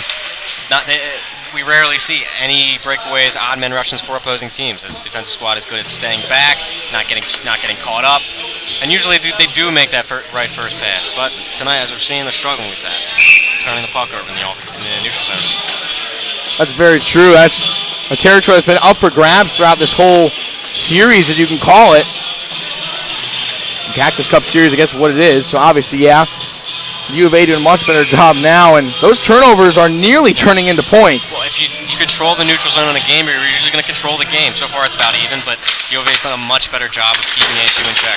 Well, it's ironic, too. Whenever it gets to NHL level, is getting benched on that one was Wilkinson. A shot from O'Dea! Held on Levin. Rebound was given up as Newmeyer able to get a piece of it.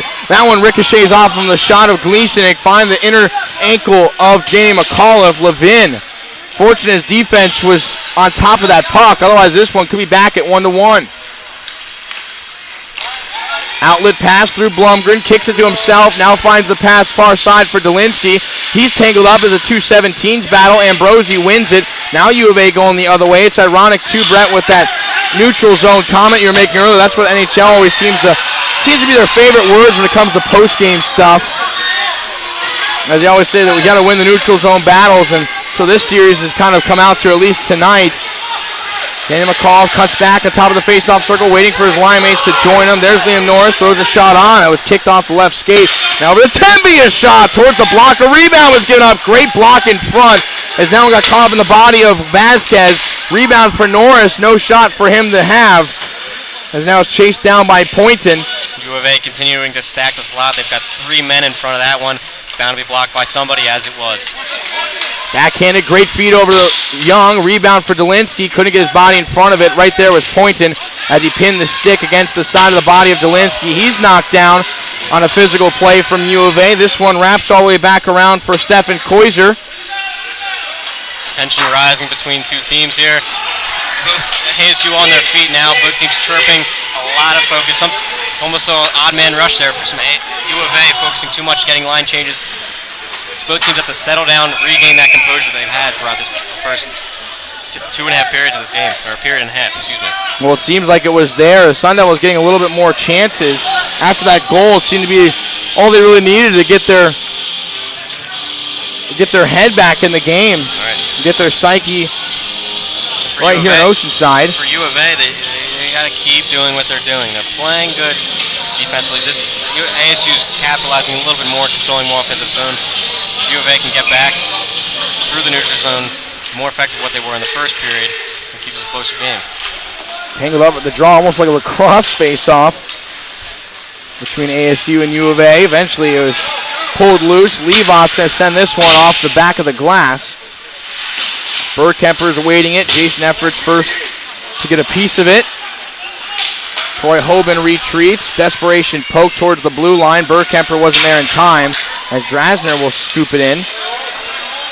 Back towards the Sun Devils bench. Picked up. 3 minutes, 30 seconds to go in the second period. Sun Devils up a goal. Dana Irving is going to wrap this one around, hoping his teammate Eric Waters, the senior out of Phoenix, can help him out. Cross-ice feed over to Burkemper was too far in front of him. Should be a crucial part of the game. 3 minutes left. You want to give ASU, tie it up. This will be the first time ASU all season has experienced even a tie in a game.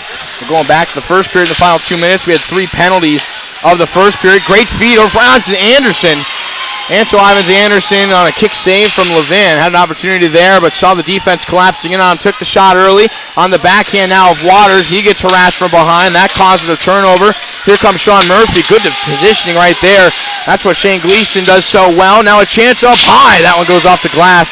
Newmeyer was deep into the zone, but had a great position. And now the net's completely dislodged as we get a whistle with 2:38 to go. Murphy putting those quick hands on display there. Nifty moves through the sticks and skates of the defenseman, even over the attack by 2 players, has enough awareness to keep control of the puck and just toss it over to a man waiting right by the top of the circle. But U of A here in this period not having the same offensive success. They're still getting in the zone, but ASU's has improved at closing off the slide. They're keeping them outside, not giving that sustained pressure. If U of A really wants to capitalize, they're getting odd man Russians, they're getting some chances, but they're getting just one shot and they're out of the zone. We almost want to go back to that breakaway chance, the odd man rush with Shane Gleason, in which Levin kept that one tied at 0. Otherwise, it could be a completely different hockey game. Right. 2:30 remaining. Find the adjustments in the final minutes, or if there are any. Honacki puts his paddle on it, then puts the mitt down. Heckel there in front as well. You'll see he's having some words with number 23, Alex Vasquez. Regardless, this game will get ugly as it goes on, especially as we head into the third period. If ASU starts to tack on a couple goals, beware. Definitely a very young U of A team as well. Lots of underclassmen. For both so sides. There's absolutely both teams rebuilding and should make for an entertaining next couple of years then too between this series. It's pretty nice for a program to say they're rebuilding and they're still number 2 in the country. Back out for Dolinsky, trying to find 13 freshmen and they haven't missed a beat. McCullough behind that tic-tac-toe. Dolinsky just missing the near post.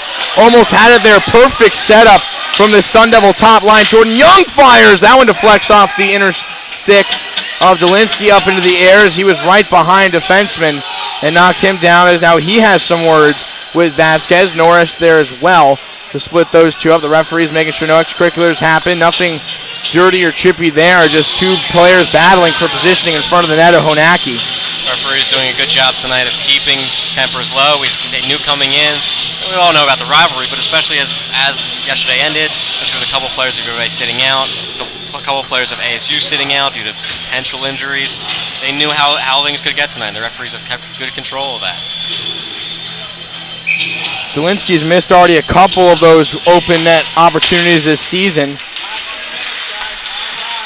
Thus far, he has 3 goals, which is hilarious because he could have about 6 or 7. That's it? Only 6 or 7? He could have 10. The way he's been playing, that line's certainly been clicking with McAuliffe, Dolinsky, and Norris. So we can see why they've been moved up to that top scoring line. That second scoring line having a little bit more trouble, not depositing the puck. And he's still playing well, but not scoring.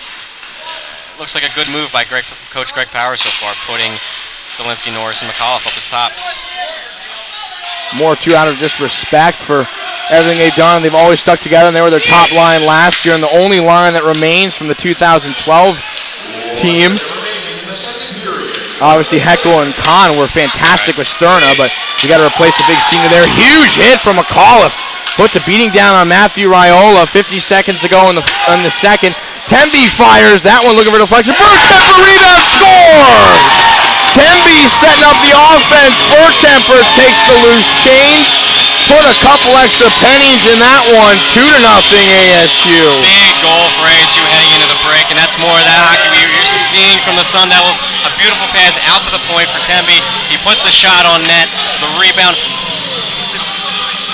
finds the open rebound, tucks it away. Big goal heading in, a 2-goal lead, deflating this U of A team. They're going to stay composed, don't allow another one obviously before the break. This definitely gives the game a whole different complexion heading into the third period. Burkemper sitting there at the side of the net, waiting and finding that rebound as it trickled through Honacki's pads. Honacki a little soft there. They announced Burkemper from McAuliffe. No way that was true. No, Tempe more than definitely. Tempe from the point. McAuliffe might have had that beautiful pass, sending it to Tempe at the point. 100% that was a shot, and Burkemper has been just a blessing in disguise for being a freshman. 4 goals already, and this is just his 5th game he's played in. Definitely finding that stat sheet. You mentioned, Brett, you wanted to see who's going to win the final minutes of the period. Sun Devils took charge after getting that goal. Udez, look at him trying to work against Grant Nicholson. This one back out. Another chance for ASU. The net comes off, though. They don't call anything. Now they do, as McGinty got the second piece. Burkemper involved again on the offense. They wanted, a goal they needed, and it's huge for this game. Going into the third period, a 2-goal lead. Not insurmountable, but it's obviously better than 1, and it's tough for this U of A team bouncing back. The second period, we've seen ASU put a lot more shots on net. Finally got their 2 goals. The third period looks like they might start to pull away. Getting confirmation, too, with the reason why McAuliffe was even named. Obviously, remember that hit the blue line. Seems like it was forever ago on that last goal. Could be why he was given. Heck, you might as well give him credit, even though he didn't touch the puck. He definitely set up that play. A light desperation shot is blocked in front as Levin now pushes with his glove hand against the Wildcat. But the Sun Devils get 2 goals that period. It took them a lot longer than they would like. But they do have a 2-goal grace heading into the final 20 minutes of play. Levin playing very well in net. Honaki as well. But the Sun Devils that time, we've been mentioning that rebound control. It seems like it finally went for the Sun Devils' favor in that period. Right, and Levin coming in here, this is a game where maybe they're not having the same offensive power, but this is where your key goaltending comes into effect. You have a team built with, you got to have an all-around deep team, and that's where it's showing out here. Levin playing strong in net, not letting anything slip by so far, so he's picking up for the slack. Absolutely, and for much as head coach Greg Powers giving him praise over goaltenders of Joe D'Elia, saying he's been outshining the goaltenders in practice and definitely deserves to be in this position right now to take on U of A. That's quite a statement, but Levin is showing it. Also getting fantastic help from his defense. Last year, the Sun Devils defense missing now Darcy Charwa, Brian Parson, and Ryan Clark. Held opponents to less than a 2.5 goals against average in the 2012 season. Tonight, picking up right where they left off, if not better. Right. As that's why the goaltending have a little less pressure on their backs. They haven't allowed a goal, more than a goal all season. And especially missing Brett Preckle tonight, we're seeing a little more defensive mishaps, not as controlled as we're used to seeing with some different line combinations out there. But still, overall, strong effort. Well, Troy Hoban, Tom Cooney getting a taste of this rivalry, exactly what it is. Burkemper now a big part of the rivalry, thanks to getting that goal to put the Sun Devils up by 2 right before the intermission break.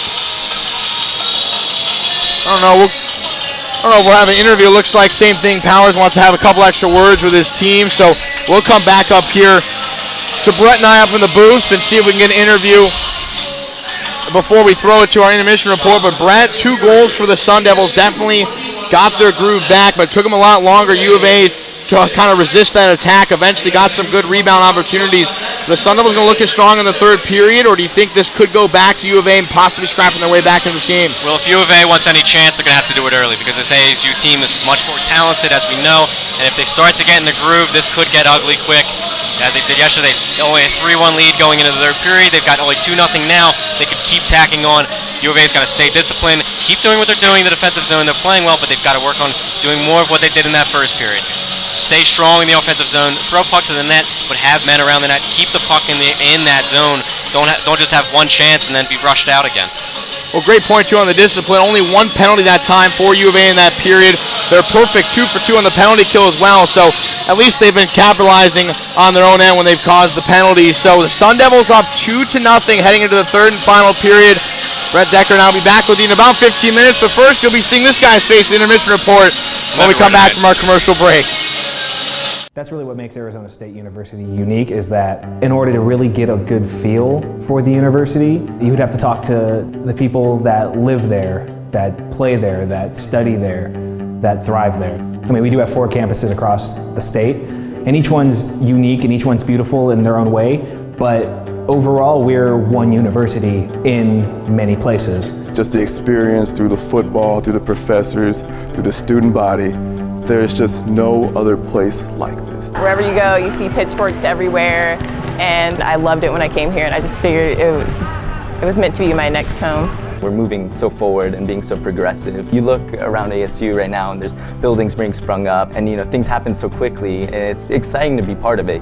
Everybody who's here wants to do something amazing with their degree, and they all have so much ambition, and it's great to be around that because it brings you up too. You come to ASU and you can really do anything you want and whatever you want based on what you're passionate about and what you want to do. When you're a Sun Devil, anything's possible. It's like the best feeling ever, probably what I live for, because you come on stage and then the lights hit you and you can't see the audience at all, really. It's just you and you're doing what you love. It's almost surreal. Game day comes and it's a really cool feeling, all the adrenaline and all those fans, all those crazy rowdy students waiting for you, and it'll never get old. I still get butterflies to this day because this place really has become a part of me, and I'll always be a Sun Devil. That'll never change. Being a Sun Devil means pride, it means tradition. We're representing Arizona State by playing softball and going out and getting a national championship for our university. Motivation for me comes from inspiration. It comes from the people that I've met. It comes from every single patient that I've come across. Every single one of them has touched me in some way, and that has given me fire to go on. And maybe I'm not going to help the entire world, but that doesn't mean I can't touch one person's life. Oh, it's unreal. And I kind of had a dream to use engineering to help people, but I never expected it to happen in my sophomore year of college. And that's all because of ASU here and all the innovation they have that allows the students to actually solve real world problems. Everybody strives to be the greatest here. There's a lot of opportunities to go forward, to just be that better person. I gotta say, it's a life-changing experience. I think the one thing that unites all the campuses at ASU is that we're all just moving. We're moving forward. We learn about people here. We are one community. We are one student body. We have so much energy. We have so much passion. And I've loved every second of being a Sun Devil.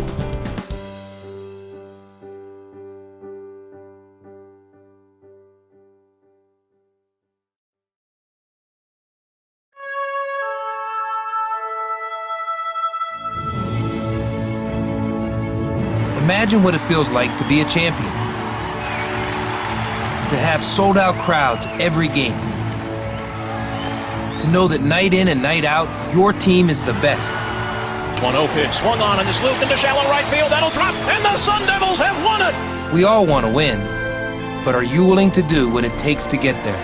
Are you willing to make a year-round commitment to being a Sun Devil? Will you be there for us every game, helping us win? Make a difference by joining the Sun Devil Club. It's one thing to be there when history is made, but wouldn't it be great to know you helped make history? One devil at a time, we all join the club.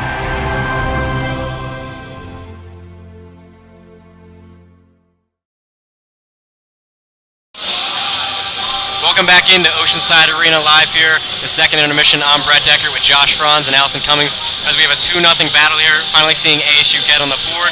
What was key for them in the end of that period? Getting that second goal especially, but finally getting on the board. Well, Arizona State certainly put a whole lot more pressure on the goaltender Honacki that period. Shot after shot after shot. And they were also finding each other out there on the ice a whole lot better. The perfect example would be Alex Timby. The final minute I heard from the bench, Coach Powers say, Timby, hard shot, Timby, shoots it, and Bergkemper is right there to put it in the back of the net. They're finding each other better, taking a lot more shots, and there you have it. Well, it really has to do a lot with the odd man rushes that ASU was able to get. Give credit to Honacki tremendously. He's playing a phenomenal game thus far. But when it's 3-on-1 and ASU's taking 3 shots in 5 seconds, there's nothing he can do. So credit ASU for getting after those advantages and getting to the net. As you said, Honacki with a great game so far. Just 2 tough rebounds there that led to 2 ASU goals. Now in that period, U of A giving up 2 goals, but still playing a strong effort. What did you see from them, Alice? I saw U of A. I think they got a little bit complacent there in the second period, but they're playing a whole lot better than they were last night. You're not seeing the dumb penalties. You're not seeing the chippiness. The big test is going to be, can they come back out in the third period and pull the chippiness back? The 2-0 deficit in hockey is the most dangerous deficit. It's going to be a question of can they come back or are they going to let it get away from them? Well, I'm very impressed with how they played the second period. I thought there was no letdown at all. I thought it was very similar to how they played the first period. They just weren't able to keep the puck away from the Sun Devils for very long. Eventually, the talent's going to win out for ASU. Best players on the ice are going to be able to attack and get the puck in the right position. So they were able to do that and give them credit, but Arizona's played a great game so far. Well, we didn't really see U of A take a lot of shots on net that period. Arizona State outnumbered them tremendously. I would have liked to see a lot more U of A offense personally. Right, U of A struggled with keeping the puck in that zone and was 1 and out every time. Now, moving forward, we have a 2-0 lead. As we saw yesterday, 3-1 heading to the third. That 2-goal lead said to be the most dangerous in hockey. Going forward, how should ASU approach this third period? Arizona State should maintain taking a lot of shots on net. Again, brush up any chippiness that may come into question. They just need to play the hockey they know how to play. Keep it simple. Stick to the basics. Because they don't know if U of A is going to come out there chippy or they're going to come out there with a lot of momentum. But we all know Coach Hogan's in there right now telling them exactly what to do, and that's to keep the momentum up and play their best hockey. That's right. If Arizona State is able to play fundamental hockey and not go through the motions, just come out with energy, play with aggression, they should be able to hold on to this league. They're a superior team, their talent level, they're playing like it right now. As long as they can continue that energy level, their talent level won't drop, they should be just fine. As you said, fundamentals a big part of this game, as we've seen, especially for a more talented team like ASU. So moving forward, with this said, 2-0, who's going to win? Is the losing streak over, or will ASU finally prevail again? I'm going to go ahead and say Arizona State is going to win the 34th straight, but what I do want to say is I don't think U of A is going to come out there chippy this game. They saw what that did last night, and with Michael Ferreira getting benched for chippiness, I think the whole team's going to use that as an example to not play that way. Coach Hogan does not want them to play that way. I think it will be competitive. I think it'll be close, but I have Arizona State winning. Well, the only way the Wildcats will have a chance is if they can play, not necessarily chippy, but if they can play with physicality and energy, because in order to get these Sun Devils off their game, they're going to have to overpower them. And we don't know if that's something Arizona can do, but it's something they have to try to do in this third period. I think they'll be successful maybe in overpowering them, but not putting those goals on the board. I don't see them outscoring the Sun Devils 2 or 3-0 in this period, so I'm going to have to say the Sun Devils make it 34 in a row. As you both said, that physicality and chippy nature of the play is going to stand out. If it gets to be a bigger lead, as we saw last night, things might get pretty crazy out there. Well, that'll wrap it up here at the second intermission. For Josh Franz and Allison Cummings, I'm Brett Deckard. Stay tuned for more third period action. I think my love of football just comes from the brotherhood that comes along with football, the competitiveness of it. It was a way to get away from reality, I guess, for me. I joined the military right out of high school. I was 18. Me and my best friend and one of my other teammates in high school, we all decided that we were going to join the Marine Corps together. My family has a tradition of military service, so I just felt like it was my time to serve. I was stationed at Camp Pendleton, California, Gulf Battery 211, and I was maybe there less than 6 months, and I had already been deployed to Fallujah, Iraq. My first deployment, we went in as infantry unit, and my second deployment, half of us did convoy security for EOD, which is the bomb squad, and the other half shot artillery. I think it did change me as a person. I mean, I think it changes everybody, you know. I matured as a man, and I learned a lot about myself and who I am, and it really made being able to play football and go to school that much more important. When we got back, I ended up playing at COD Junior College in Palm Springs, California, and I played there 1 season, and I got a call from Arizona State offered me a scholarship. It was probably one of the greatest moments of my life, you know. Just being able to get that scholarship was kind of gratification of all the hard work. Pat Tillman, Jeremy Stott, the military tradition here in Arizona State, you know, that's one big reason why I chose to come to ASU. It was just because of how embracing the community was towards veterans.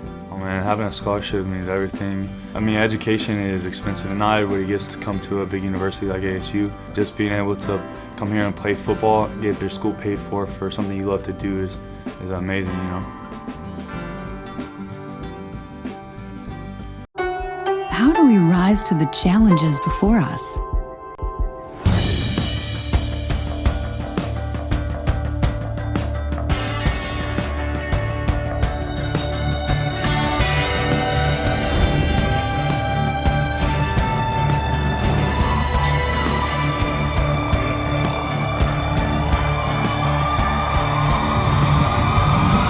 Arizona State University.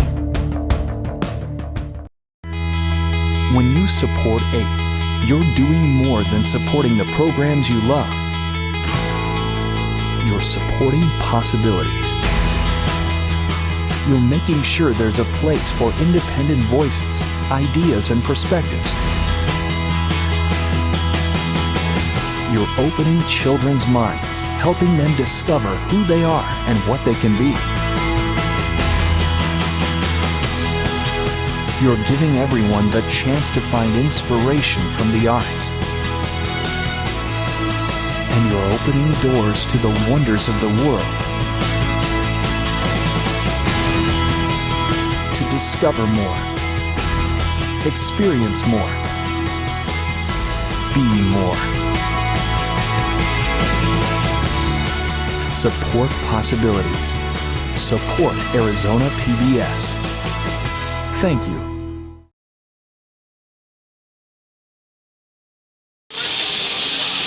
Welcome back to the third period of play. Nick Merrick and Brett Deckert with you on the call here on the Walter Cronkite Sports Network. 2-0 Arizona State as Sparky slowly putting a pitchfork in the side of little old Wilbur.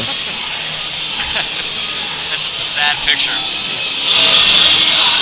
Thus far, Liam Norris and Chris Burkemper, the two goal scorers of the second period. Alex Temby also getting an assist. So taking a look at the weekend, Alex Temby has 1 goal and 2 assists. Temby finally getting his offensive game going. I mean, it's showing he could be one of his team's top men back there on the blue line.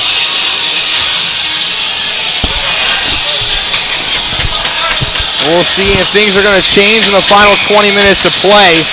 For U of A, they're going out with Wilkinson, Parker, and O'Dea as their line against Heckle, Kahn, and Jancy.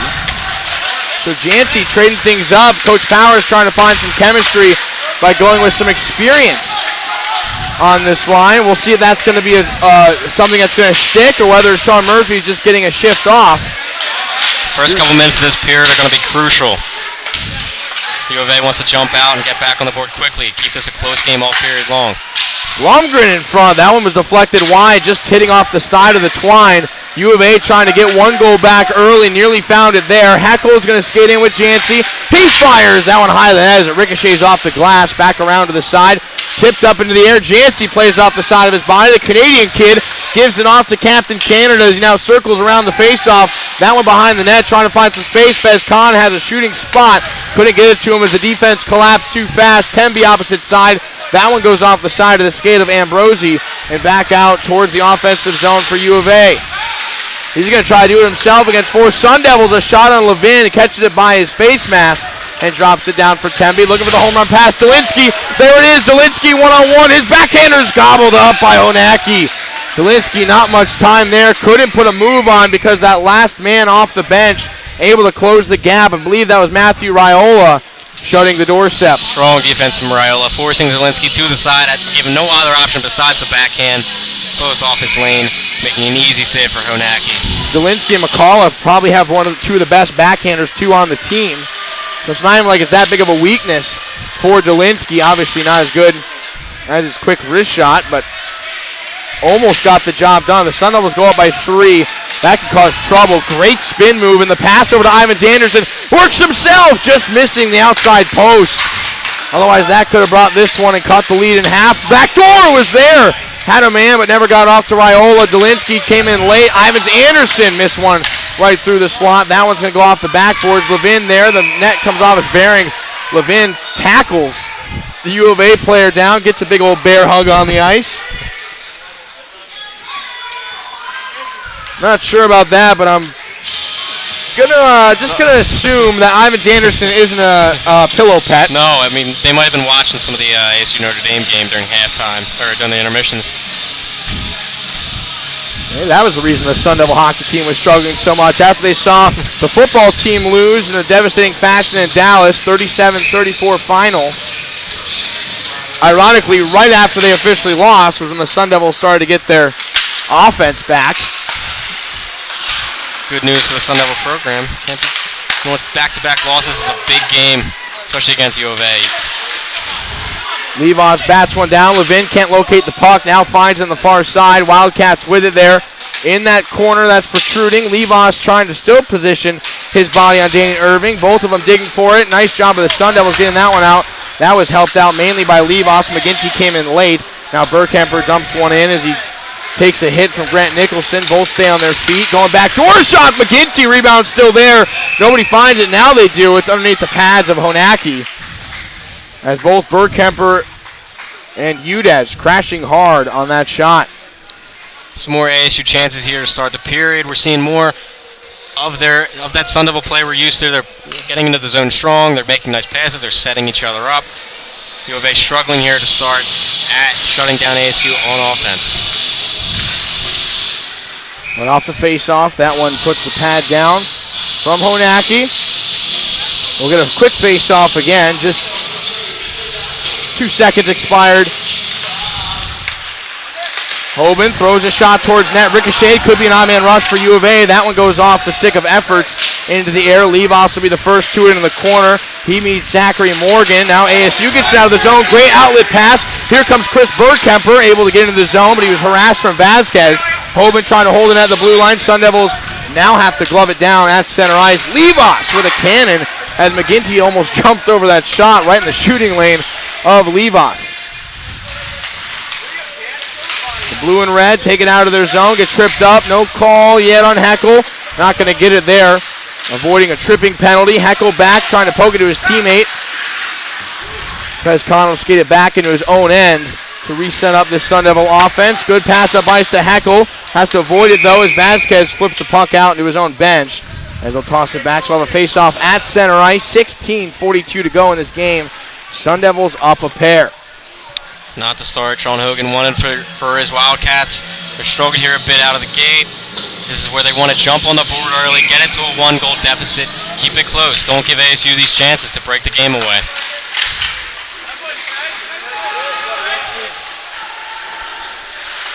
Honacki behind his own net, almost caught off guard. Heckel trying to set up. Now Ritchie floats one towards center. Rebound scores! Sean Ritchie through traffic finds the back of the net. Sun Devils up by 3 in the third. The sophomore, not known for production that time. A big goal for this Sun Devil program. And that is one the Wildcats would love to have back. Ritchie lightly tossing it towards the net. A bunch of guys sitting out front, somehow gets through Honacki's pads. Definitely a soft goal, maybe didn't see it. But putting that lead up to 3-0, only 4 minutes into the period. Set up, ASU a big jump. Set up by the play of Heckel as well. So Ritchie from Jancy and Heckel. So the captain getting an assist in this one. Also the senior forward Dave Jancy. So that was what we call the Canadian combo up here in the booth. The 3 Canadians on the ice. You can order that at the the takeout window. It's the number 3. Galinsky's shot. That one goes off the body up into the air. And out of play for a whistle. But Sun Devils finding the offense in the second and third period. It did take them a good 30 minutes to get rolling, but seems to be coasting now downhill. U of A is going to have to scrap back and do it quick. Right. That might be the dagger. Sparky might have just nailed. Put that pitchfork all the way in. 3-goal deficit here might be too much for U of A to overcome against such a strong and much more talented team. Especially after we've seen they're not controlling the puck nearly as well as they did in the first 2 periods. Very good point. We'll come down and see how fresh their legs are as well.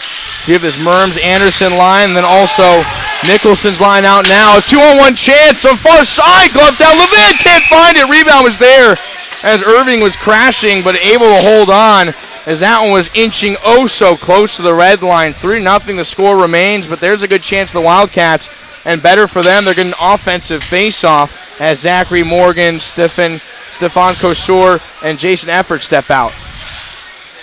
Robert Levin seeking back-to-back ACHA shutouts. The last goaltender to do that for ASU was last year. Joe D'Elia back-to-back shutout victories over the University of Rhode Island back here in Oceanside.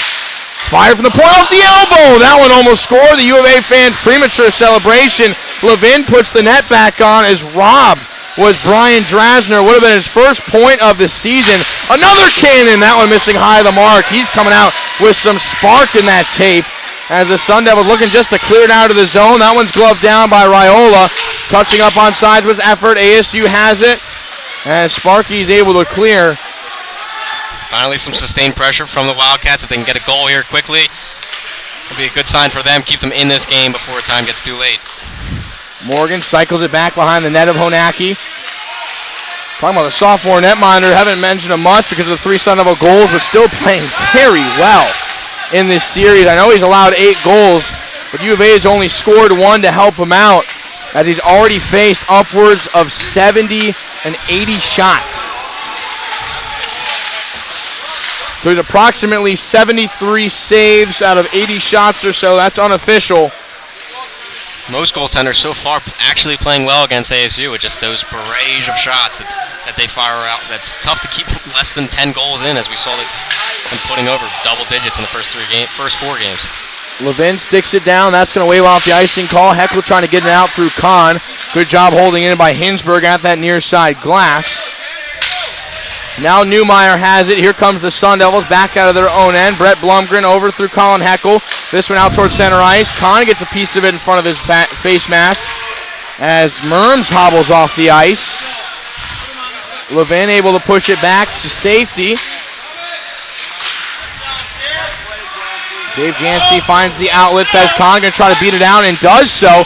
Ooh, big hit from behind. And right as he stopped on his skates, gets hit from Ambrosi. Now Jancy lays a hit. Liam Norris wants to get involved in the action. He's with Odea on that sideboard. Jancy the backhander. A chance for the Sun Devils. Spinning out, it's Liam Norris trying to find Fez Kahn. Can't get the pass off there. Jancy with a no-look pass. That one's pickpocketed right on top of the crease of Honacki. And other way goes U of A Wildcats. Ambrosi gets one pass off. That shot not close to the net of Levos. And now possible breakaway chance for Fez Kahn. Instead of get caught in a line change, he'll dump it in and allow McAuliffe and Delinsky to give chase.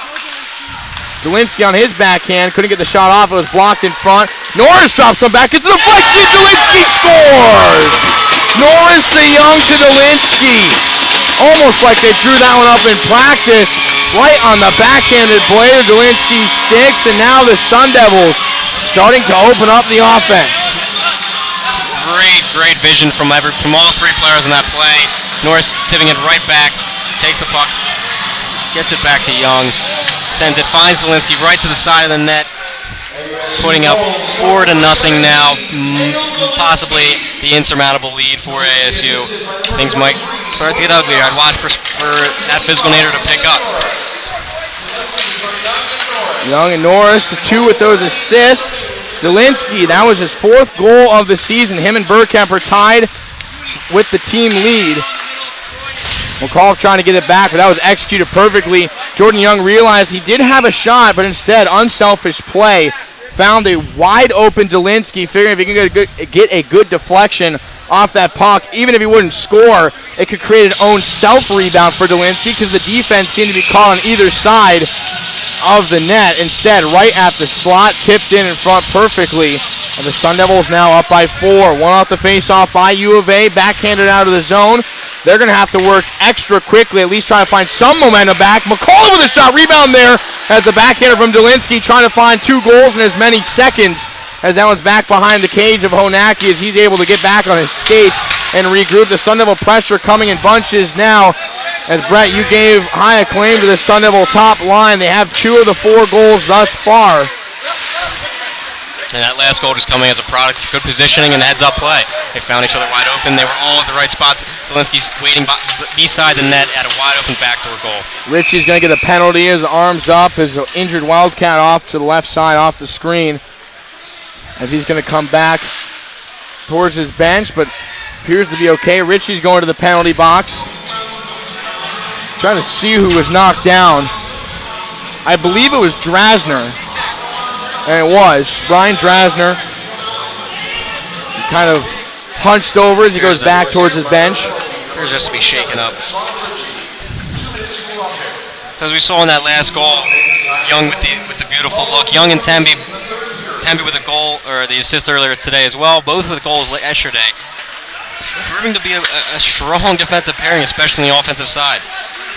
This could give the Wildcats some hope. Gleason sets up the pass, a quick wrist shot. They get their own rebound, though.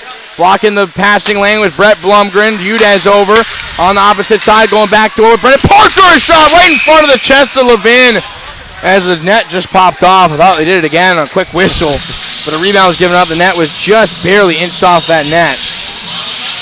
Just a good offensive line, too, that's on the ice for the Wildcats. Gleason and Ambrosi on the blue line, and they have Wilkinson, Parker, and Nicholson, the three forwards. Heckel on the draw with Wilkinson. Referee asking Parker to scoot back a couple inches. That one won by the Sun Devils, trying to send it around the glass to clear it. Gleason able to hold it in.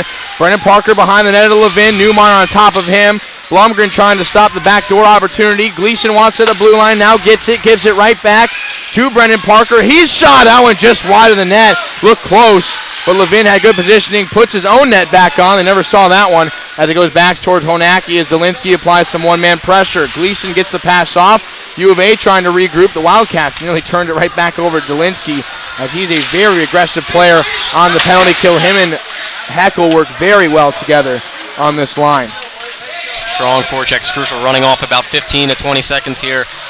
U of A was playing well in the offensive zone. They get the puck out. Now you get Delinsky relentless and Heckel breaking things up in the neutral zone. That's what you like to see on your penalty kill forecheck. Two seniors back at it again. So four senior forwards playing this penalty kill shift. Troy Scott with Jancy. Great block by Jared Levas. And you have two freshman defensemen. So unusual to see two seniors, two freshmen on the ice for Arizona State. Back for Merms. That one's pickpocketed. Here comes a 2-on-1 for Arizona State. It's going to be Jancy and Scott. Vasquez, the only man there. Jancy's wrist shot just missed as that one goes all the way off the glass. Now a 2-on-2 the other way for U of A. Transition offense. They still have 20 seconds on the power play. That one behind the net of Levin. Picked up first by Ivans Anderson.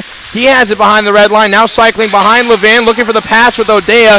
Didn't get there. Vasquez pushes it deep. Now it's a battle between Hoban and Merms. Merms going to cycle all the way back around. Levas has it. Trying to give it to himself. U of A still there with it. Hoban looking to close the door. 10 minutes left. Back over to Odea as his one-timer on the wrist shot goes high. Back to full strength in Oceanside as the Sun Devils now a successful 2-for-2 on the penalty kill as well.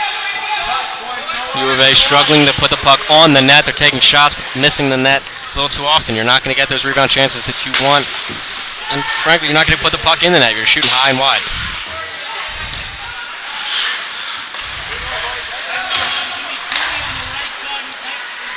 Jordan Young at the side of the face-off circle gets the pass out for Brian McGinty. Him, Udez, and Bergkamp are working into the zone. McGinty drops it back. Bergkamper there, got tangled up. He scores!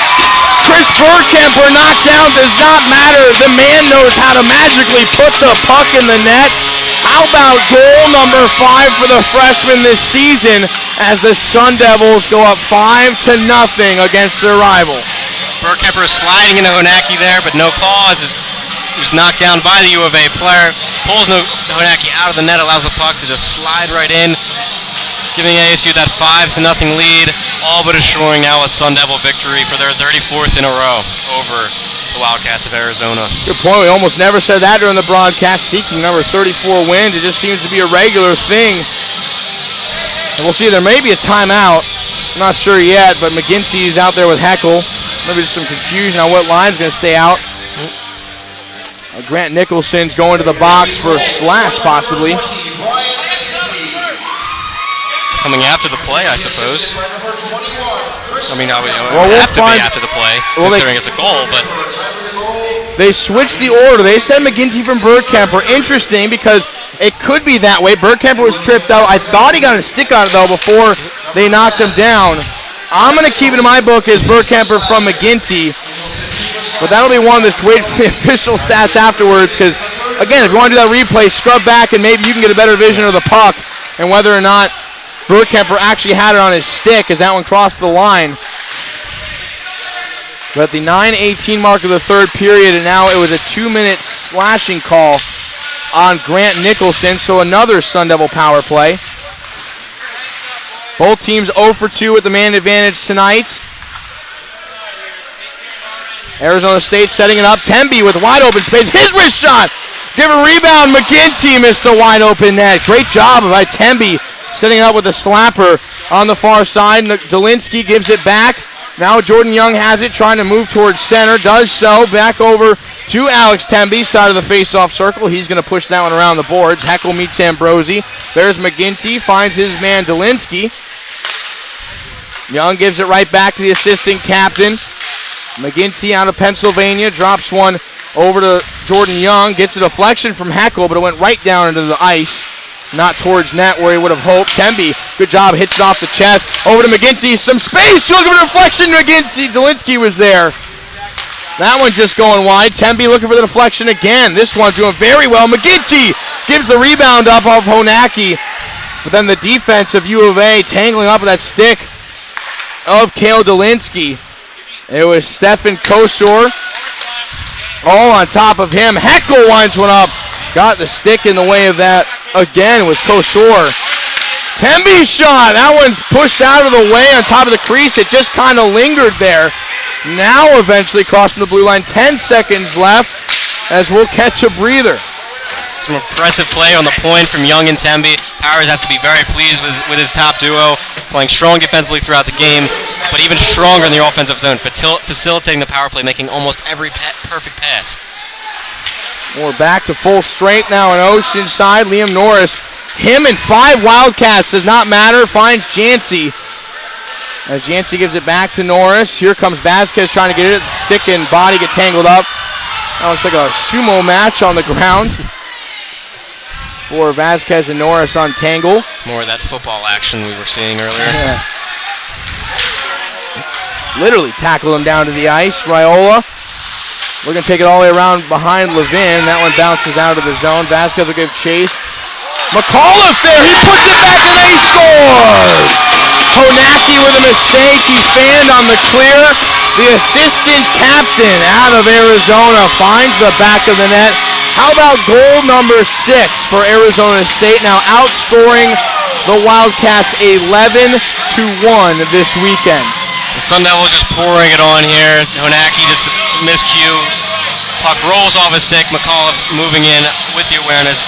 Doesn't give up on the play. Squeezes between the two Wildcats and stuffs it in the net. Watch where the speed of McAuliffe plays in. That's why Honacki felt he had to come out, because he saw he wasn't getting help and his teammate wasn't skating quick enough to come back on defense. Definition of a brain fart. No room for error there for the goaltenders when they come out, and just as we saw, the puck slides off a stick and left a wide open net.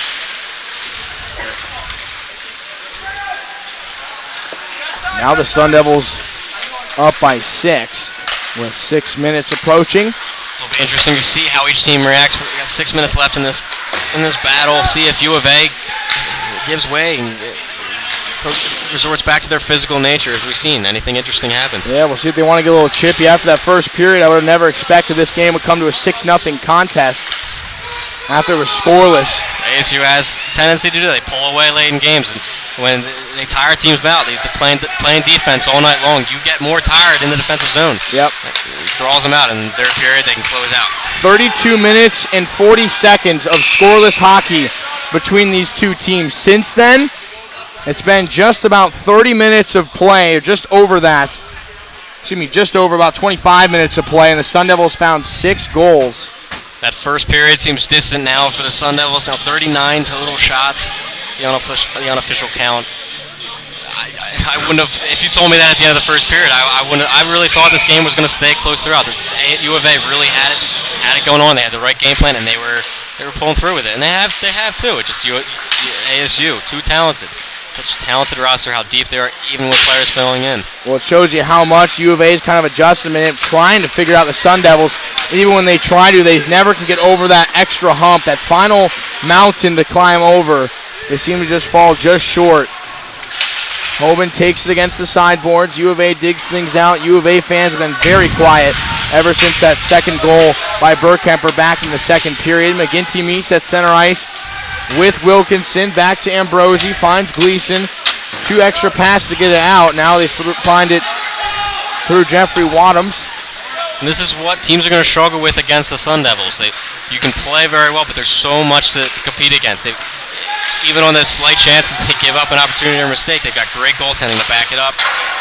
They're solid all around. You've got to play a full 60 minutes and a tough 60 minutes to beat the Sun Devil team. They even get close to beating this team. Sun Devils forgot about the puck there on that last chance. Udez threw a desperation shot, went about 6 inches high of the net. Loyola trying to poke it back towards center ice. Udez there to meet them. Irving stick getting involved, as now both Bergkemper and Drasner are pinned against the boards. In a foot race, Norris beats out the U of A skater.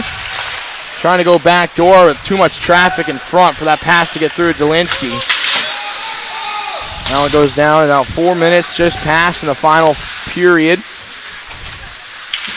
Sun Devils looking to improve to 5-0 on the season, an inch closer to that number 1 spot of upseeding the Minot State Beavers. We'll see if they can do that in the next rankings. If not, they're going to definitely have their chance. Arizona State takes on University of Illinois next weekend over the Sun Devils fall break in terms of the academic school calendar.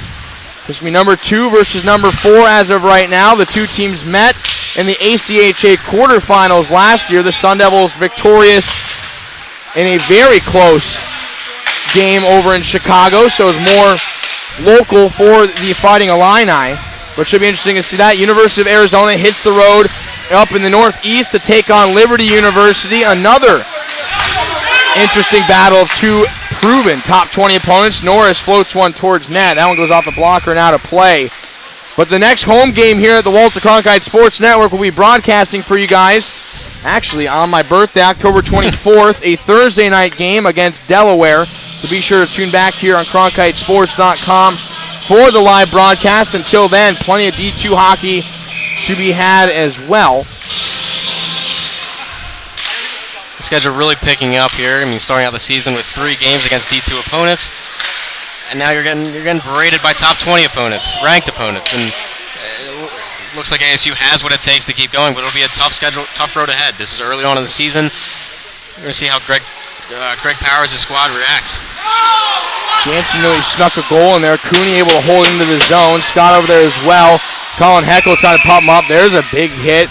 That gets a whistle. Make sure nobody else gets tangled up after Gleason pushed the Sun Devils into the boards. But going back to the Liberty game really quick for U of A, they're going to fall to 2-2 on the season.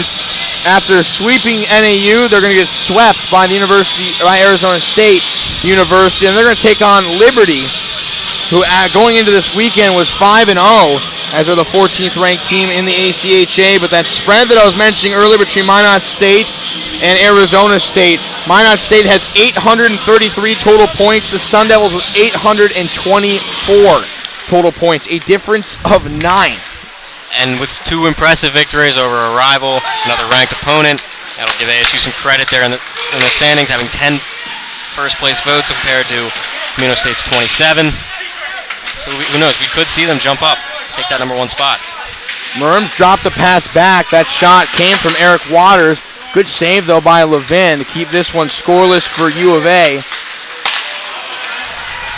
Patrick Udez trying to find an outlet pass through the entire rink to Bergkemper, but it never got through. To final 2 minutes of play. There's the shots on goal, 42-19 in favor of the white and gold.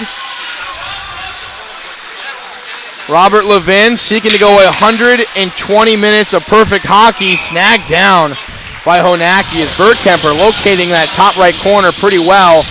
Just couldn't sneak it past the sophomore goaltender. The shot was headed right for the upper corner, but Honacki showing off that glove again. Still a solid game from Honacki. 43 shots and only 6 goals. Obviously they want to see a better result, but the effort was certainly there. A strong game from him.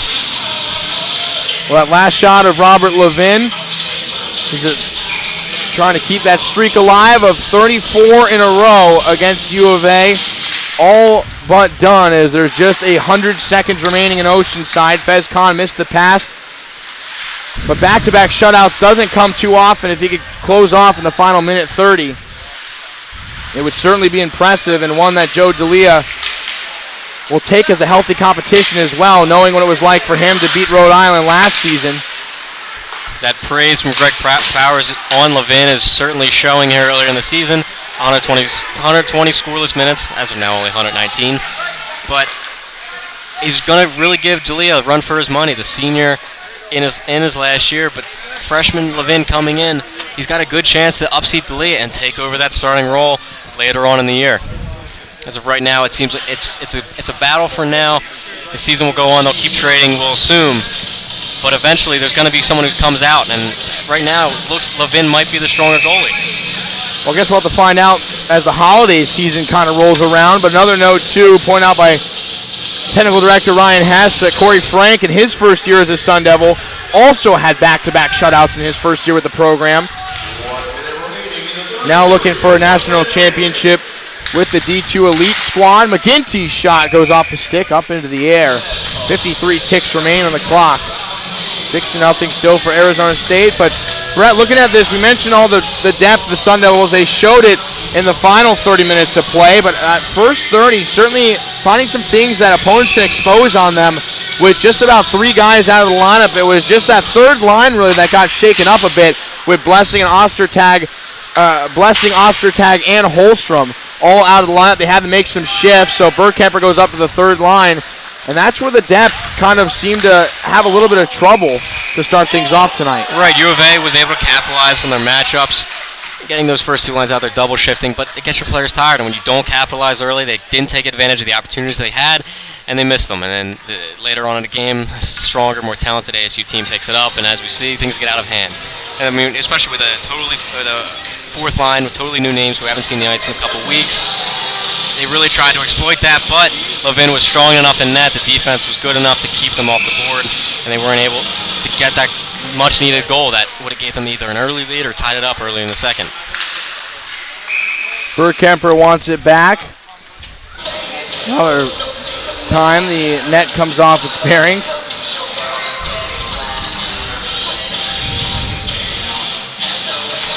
So moving forward, it's hard to see even a weakness from the Sun Devils so far. They play well in their defensive zone. They get the puck through the neutral zone. When they're clicking on offense, they see the ice very well. They have vision. They're controlled. Overall, it's a very strong team. And over the season, we might start to see where teams can exploit them a little bit more. But as we've seen, especially today, this whole series and the whole season to this point, there's not really any part of this team that's that weak. Good point. Also, the fans sticking it out for the duration of this one. That one deflected wide from Robert Levin over to Newmeyer. There's the 20th shot. Unofficially, however, for Levin is the freshman as they touch up at the blue line. The Sun Devils will go back and celebrate. Back-to-back shutouts for goaltender Robert Levin as he knocks off Weber State last weekend on Friday night. 8 days later, shuts out the U of A Wildcats in his first official test of the ACHA season. Arizona State improves to 5-0 on the year as they're currently number 2. We'll see if they move up to number 1. The U of A Wildcats fall to 2-2 at the number 20 spot in the ACHA standings. Certainly it'll be interesting when these two teams meet again in Tucson in December. U of A will have a whole season to prepare for that, and as we saw in the second game, if they stick to what they did today, stay disciplined, and keep the puck working, and if they can get on top of those Arizona State missed opportunities, keep it a closer game. And who knows, maybe this year we do see that losing streak come to an end for the Wildcats. Well, it's going to happen eventually. Obviously, every streak has to come to an end at some point or another. Not sure when that'll be, if it'll be this year, if it'll be down in Tucson, if it'll be in Oceanside. Heck, if it'll be when one of the two teams change their current home. No. But the 5th stick salute of the season for Arizona State, as we're going to try to get an interview with the winning goaltender if we can. I know Casey Fie is waiting on staff. Head coach Greg Powers approaching as well his 100th win of the season. Is a shot of Delinsky, Norris, Kahn, and there's the winning goaltender Levin as they go through the screen. So a couple of upperclassmen shining through for the Sun Devil program. Liam Norris got the offense started with a goal at the 7:20 mark of the second period. Bergkemper answered just a little under 7 minutes later, and that put the Sun Devils up by 2. Then Arizona State found 4 more goals in that third period, as Sean Ritchie, Delinsky, Bergkemper, and McAuliffe all getting the goals. But we have the captain, Colin Heckel, on side right now with Casey Fies. We'll throw it on them right now. Colin, the first half of this game tonight was scoreless for you guys. What do you think was holding you guys back?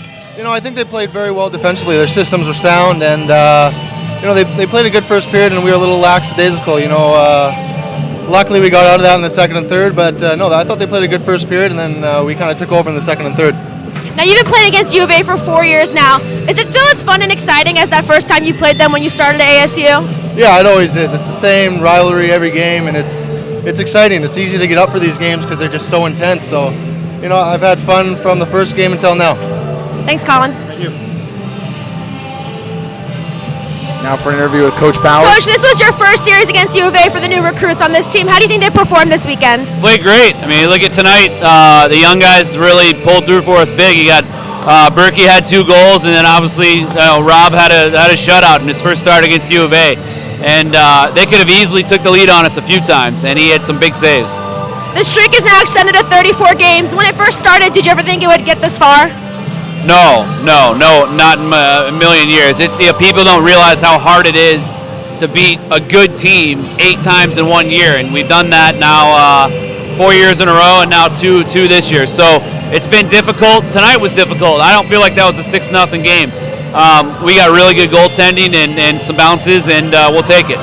Thanks, Coach. Back to you guys. Thanks, Casey, for that interview. As Coach Powers there mentioned right at the end there, didn't feel like a 6-0 game because of that pressure we said U of A put on them early. Brett, how do you feel the team really came out and was able to handle that and kind of recompose and find the true Sun Devil nature? Well, it really didn't feel like a 6-0 game to me either. Even as Colin Heckel pointed out, that first period, U of A played very strong, and ASU started to tick things up towards the end. But U of A they lost track of what they did in the first period. As the game went on, ASU was stronger. They were making those passes, and U of A wasn't able to stay in the offensive zone. They didn't get the pressure they needed and didn't put Levin back on his heels enough and gave him the opportunity to have not an easy night in net, but not the hardest of nights, give him his second straight shutout.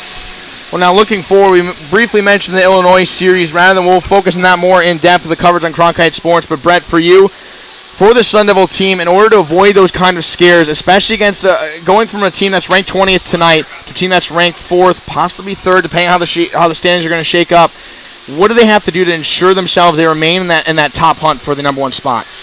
Well, these are the kind of games they're going to be seeing. These are the toughest opponents they'll see. These top 5 teams. But what's going to be important for them is to stick to who they are, stick to their nature. As Greg Powers pointed out this week, there is no team that they are scared of.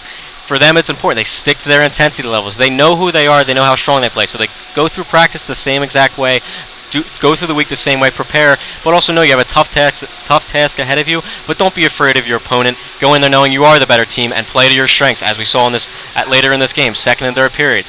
They came on top, they focused, they played better in their offensive zone, they were able to move the puck around, get a barrage of shots on the net, and eventually it goes in. Stick to that same game plan, and I don't see Illinois knocking them off. Well, despite having those 13 freshmen, like you mentioned, 5-0 on the season for Arizona State, do not be afraid is one of the things to pick up from what Brett was mentioning. But the Sun Devils victorious tonight, 6-0, as their winning streak increases to 34 straight games against their rival from down south. But signing out for the last time until October 24th, when we'll be back here at Oceanside, 8 p.m. start time against Delaware. That's the next home game that we will be broadcasting live. For the sign-outs with Ryan Hess, technical production, our 2 cameramen, Matt Seaman, Richard Flores. For Casey Fies on technical producing and interviews, our intermission group of Allison Cummings, Josh Franz, and Brett Deckert. Also joining me on the call tonight in place of Austin Controlis. For Brett Deckert, I'm Nick Merrick. Have a great rest of your evening, and stay posted for our post-game report right after this commercial break. How do we rise to the challenges before us?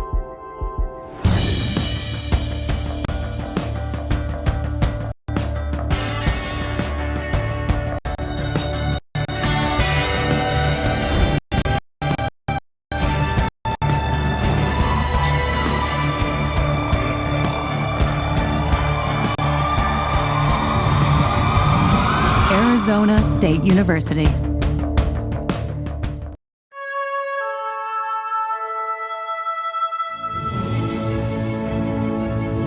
Imagine what it feels like to be a champion. To have sold-out crowds every game. To know that night in and night out, your team is the best. 1-0 pitch, swung on in this loop into shallow right field. That'll drop, and the Sun Devils have won it! We all want to win, but are you willing to do what it takes to get there? Are you willing to make a year-round commitment to being a Sun Devil? Will you be there for us every game, helping us win? Make a difference by joining the Sun Devil Club. It's one thing to be there when history is made, but wouldn't it be great to know you helped make history? One Devil at a time, we all join the club.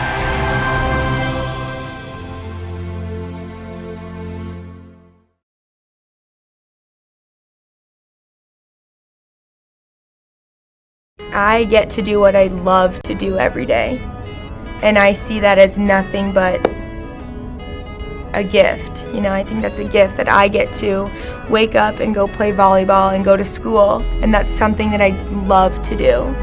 So in order to kind of say thank you, because I can't really say thank you other than, you know, to succeed and do well, but in order to give back, I go help the community and give my service and do what I need to do in order to give back, and I think that's really the only way I can really express my gratitude for this opportunity to be a student athlete. I'm involved with the Sparky's Tour program where we travel around to different schools around the valley and talk about character, and Sparky is an acronym, so every letter stands for a different part of character.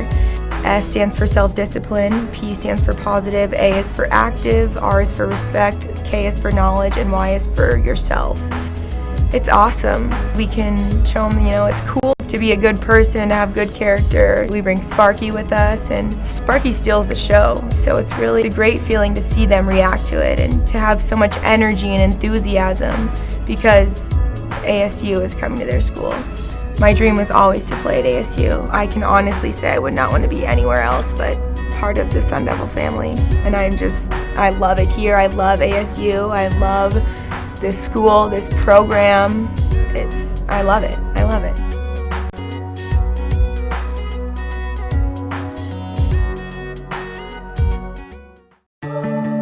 Become the voice for those who don't have one.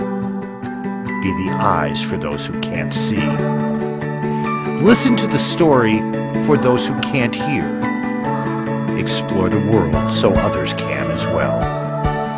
Become a journalist. Start here.